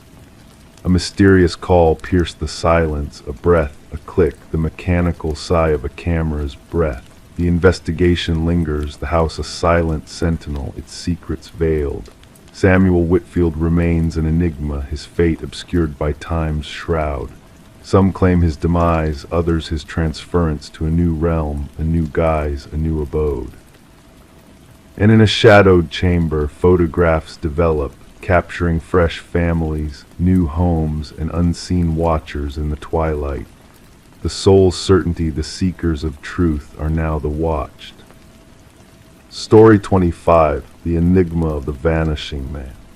The calf had been his sanctuary for countless mornings, his presence a silent ritual, his identity a whispered mystery. The barista recognized his face, but his name remained a secret to all. Then one fateful day he failed to materialize. When law enforcement investigated his usual spot, they stumbled upon a forgotten wallet. Inside lay a driver's license featuring a face with no name, no address, just a void where his essence should have resided. Detective Sarah Mercer studied the surveillance footage with a furrowed brow, her fingers tracing the frigid metal table. The enigmatic figure, dubbed John Doe in official records, appeared unremarkable on screen, of average stature, with nondescript features, clad in a navy coat and clasping a weathered leather satchel. His ordinary facade made his inexplicable disappearance all the more unsettling. "Replay it," she directed the tech expert. The footage unfolded, revealing John's entrance during the bustling morning rush. He placed his customary order, black coffee, no sugar, and settled at the secluded corner table, partially veiled by a lush plant.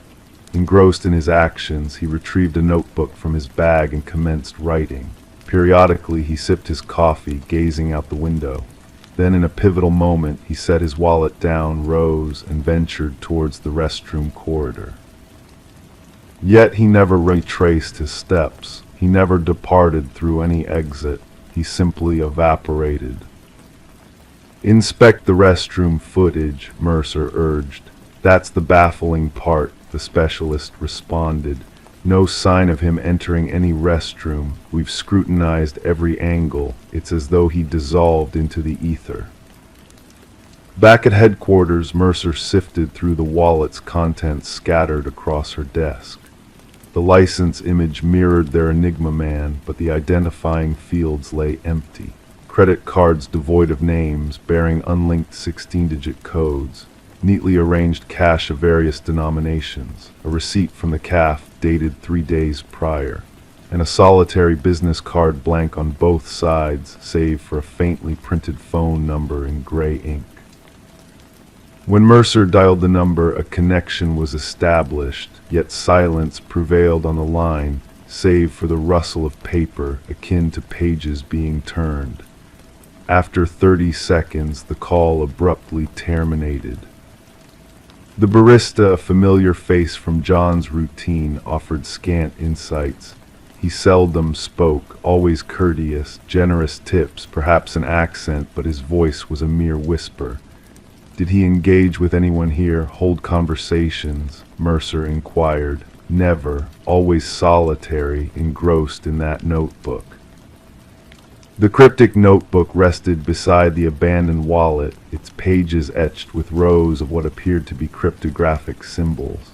Department cryptographers grappled with deciphering its contents. Among the scrawls were sketches, architectural blueprints of unfamiliar structures.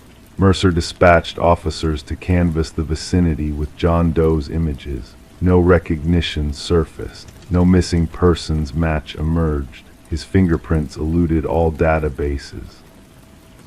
It seemed as if he existed solely within the CAF's confines. Amidst her inquiry, Mercer discerned an anomaly in the surveillance footage. Each morning, upon John's CAF arrival, the camera's timestamp briefly flickered. The tech specialist dismissed it as a glitch, but Mercer remained skeptical. Returning to the CAF, she occupied his table, granting her a view of both the entrance and the restroom corridor. Suspended between them hung an antique mirror, its ornate frame adorned with symbols akin to those in John's notebook. Upon the owner's arrival, Mercer probed about the mirror. That relic, older than my tenure here, ingrained in the building, impossibly heavy, requires two to relocate.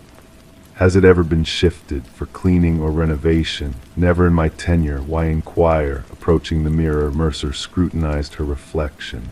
The glass bore a subtle distortion, casting a deeper image. Expecting cool glass, she encountered an anomalous warmth upon touching its surface. Forensic experts dismantled the mirror, unveiling a concealed compartment. Within lay a trove of matching wallets, each housing a photo-bearing license with void information fields. Adjacent rested a leather-bound journal, chronicling entries spanning decades, scribed in the same hand as the CAF notebook. The final inscription read, "The experiment nears its end. They draw close. The aperture wanes." John Doe's fingerprints peppered the hidden recess. Carbon dating of the initial wallet hinted at a vintage of 50 years, yet his visage remained unaltered. The journal entries hinted at experiments in temporal shifting and identity transference, referencing return passages and convergence points. One passage seized Mercer's attention. The CAF serves as a nexus, a juncture of realities. The mirror acts as the portal. When alignment aligns, transit ensues. As the probe deepened, peculiar events unfurled around the CAF. Patrons reported eerie reflections in the window glass, their doppelgangers moving independently. Some swore they glimpsed John Doe at his customary table, though cameras detected no presence. The breakthrough surfaced when an elderly woman reached out to the precinct, referencing the investigation. She identified herself as Margaret Keller, a former physicist embroiled in clandestine projects, acknowledging John Doe as Daniel Weston. He was Daniel Weston, she disclosed, an ingenious physicist, vanished amid quantum mirror experiments interfaces that purportedly facilitated inter-reality matter transit. Keller proffered documents indicating Weston's assumed demise post-laboratory mishap. His vanishing date aligned with the earliest journal entry unearthed behind the mirror. He posited our realm as a sole facet amid many concurrently existing, Keller elaborated. Certain locales, he theorized, served as rifts between reality's gateways for traversal. Equipped with this revelation, Mercer revisited the CAF, unveiling its history as the former site of Weston's research facility. Erected atop the laboratory of his disappearance, the CAF held a clandestine nexus to his enigma. The saga reached its zenith when Mercer, delving through surveillance footage solo one midnight, detected a detail overlooked in prior viewings. In the mirror's reflection, a dual presence of John Doe Daniel Weston observed himself seated at the table. Two iterations of a singular man coexisting. Racing to the calf to reassess the mirror, Mercer encountered it fragmented on the floor. Amidst the shards sprawled a parting message scribed in the familiar script. The trial concludes. The gateway seals. Defer any pursuit. The case of the Phantom Man remained unresolved. Subsequent to the investigation, the calf shuttered, culminating in the edifice's demolition. Weston's remains eluded discovery. His journals and notebooks vanished from evidence under mysterious circumstances. Mercer resigned shortly after. Locals occasionally glimpsed her on her porch, feverishly scripting in a tome mirroring Weston's. Adorning her wall hung a shard of an antique mirror, its surface seeming to undulate in solitary moments. Story 26, The Secret Room of the Old Library. The aged library stood silent, its fate sealed by the impending demolition. Workers toiled tirelessly, their efforts nearing completion, when a momentous discovery halted their progress. A worker, his hand grazing the dusty bookshelf, felt a subtle resistance. A hidden latch, long forgotten, revealed itself with a soft click. The entire bookcase swung open, unveiling a narrow passageway leading to a clandestine chamber. Inside this hidden room, the air hung heavy with the weight of time, untouched for decades. There was no grandeur to be found, only a solitary chair, its base firmly bolted to the floor, and etched repeatedly on the walls, a haunting message echoed in the dim light, "I am still here."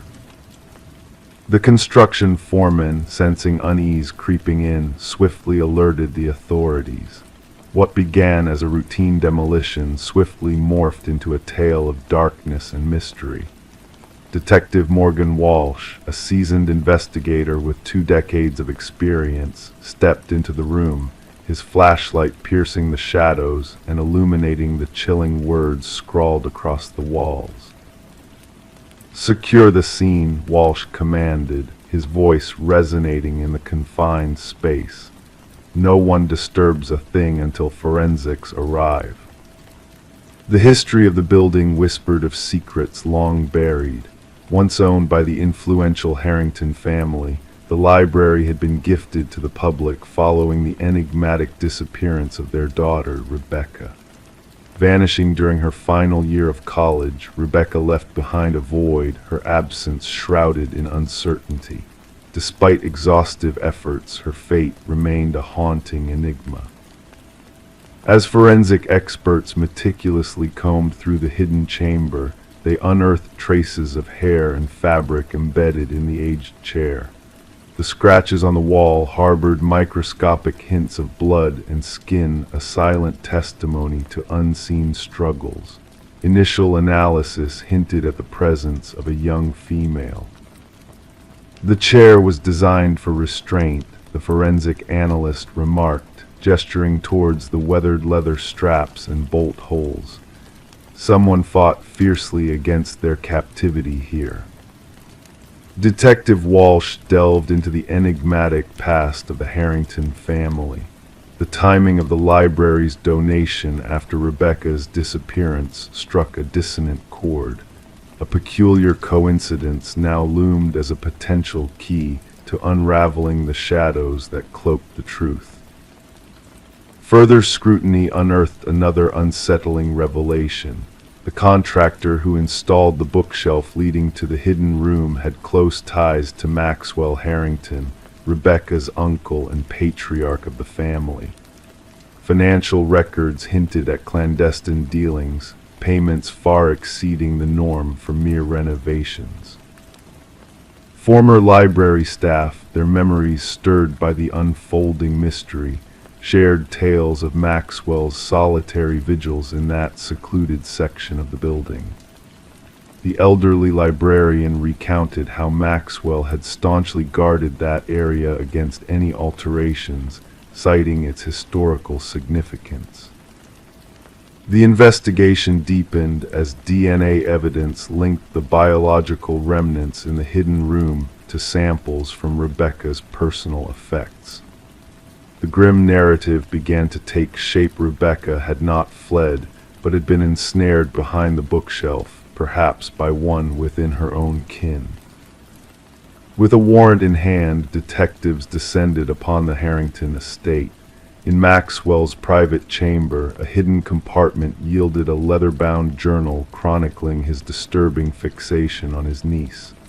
The final entry sent shivers down their spines. She threatened to expose me. I had to preserve our legacy. The room will keep her silent. Confronted with irrefutable evidence, Maxwell's veneer of denial shattered. She was a threat to everything, he confessed hollowly. Rebecca stumbled upon my embezzlement. I had no choice but to silence her. The truth unfurled in all its macabre hues. Maxwell had lured Rebecca to the library, imprisoned her, and ultimately, in a moment of desperation, snuffed out her life. As he divulged his deeds in a chilling confession, the team's resolve solidified. A young life cut short demanded justice. Beneath the floorboards of the hidden room, ground-penetrating radar detected solemn echoes of the past. Excavation revealed Rebecca's skeletal remains, her wrist adorned with a silver bracelet, a poignant relic of her stolen youth. At Maxwell's trial, the Harrington family bore witness to the reckoning of their darkest chapter. Rebecca's mother clung to her daughter's recovered bracelet, a tangible link to the daughter she had lost so long ago. The library, once slated for destruction, now stood as a somber monument to a life extinguished too soon. Community members, moved by the tragedy that had lain dormant for years, laid flowers at its entrance, a silent tribute to a soul long gone. In a twist of fate, it was Rebecca's voice that reverberated through the silent halls. Her plea, etched in desperation, "I am still here," ensured her memory would endure, casting a light on the shadows of the past and heralding the arrival of long-awaited justice. Story 27, The Enigmatic Victorian. She crossed the threshold, the dust dancing in the stagnant air around her.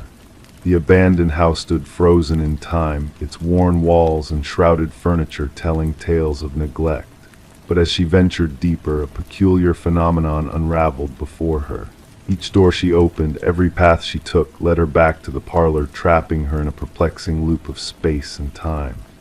The only way out seemed to be the way she had entered, yet when she turned to leave, the front door had vanished into thin air. The discovery of Morgan Pierce's lifeless form turned the once-forgotten Victorian into a scene of mystery and dread.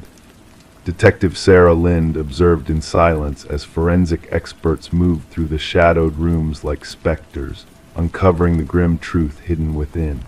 The whispers of the townsfolk painted the house as more than just a structure. It was a place where compass needles spun wildly, where unseen eyes watched from the shadows. Now it harbored secrets far darker than mere folklore. The initial assessment suggests she passed approximately 3 days ago, the medical examiner murmured, his words barely breaking the eerie silence. The cause of death appears to be asphyxiation.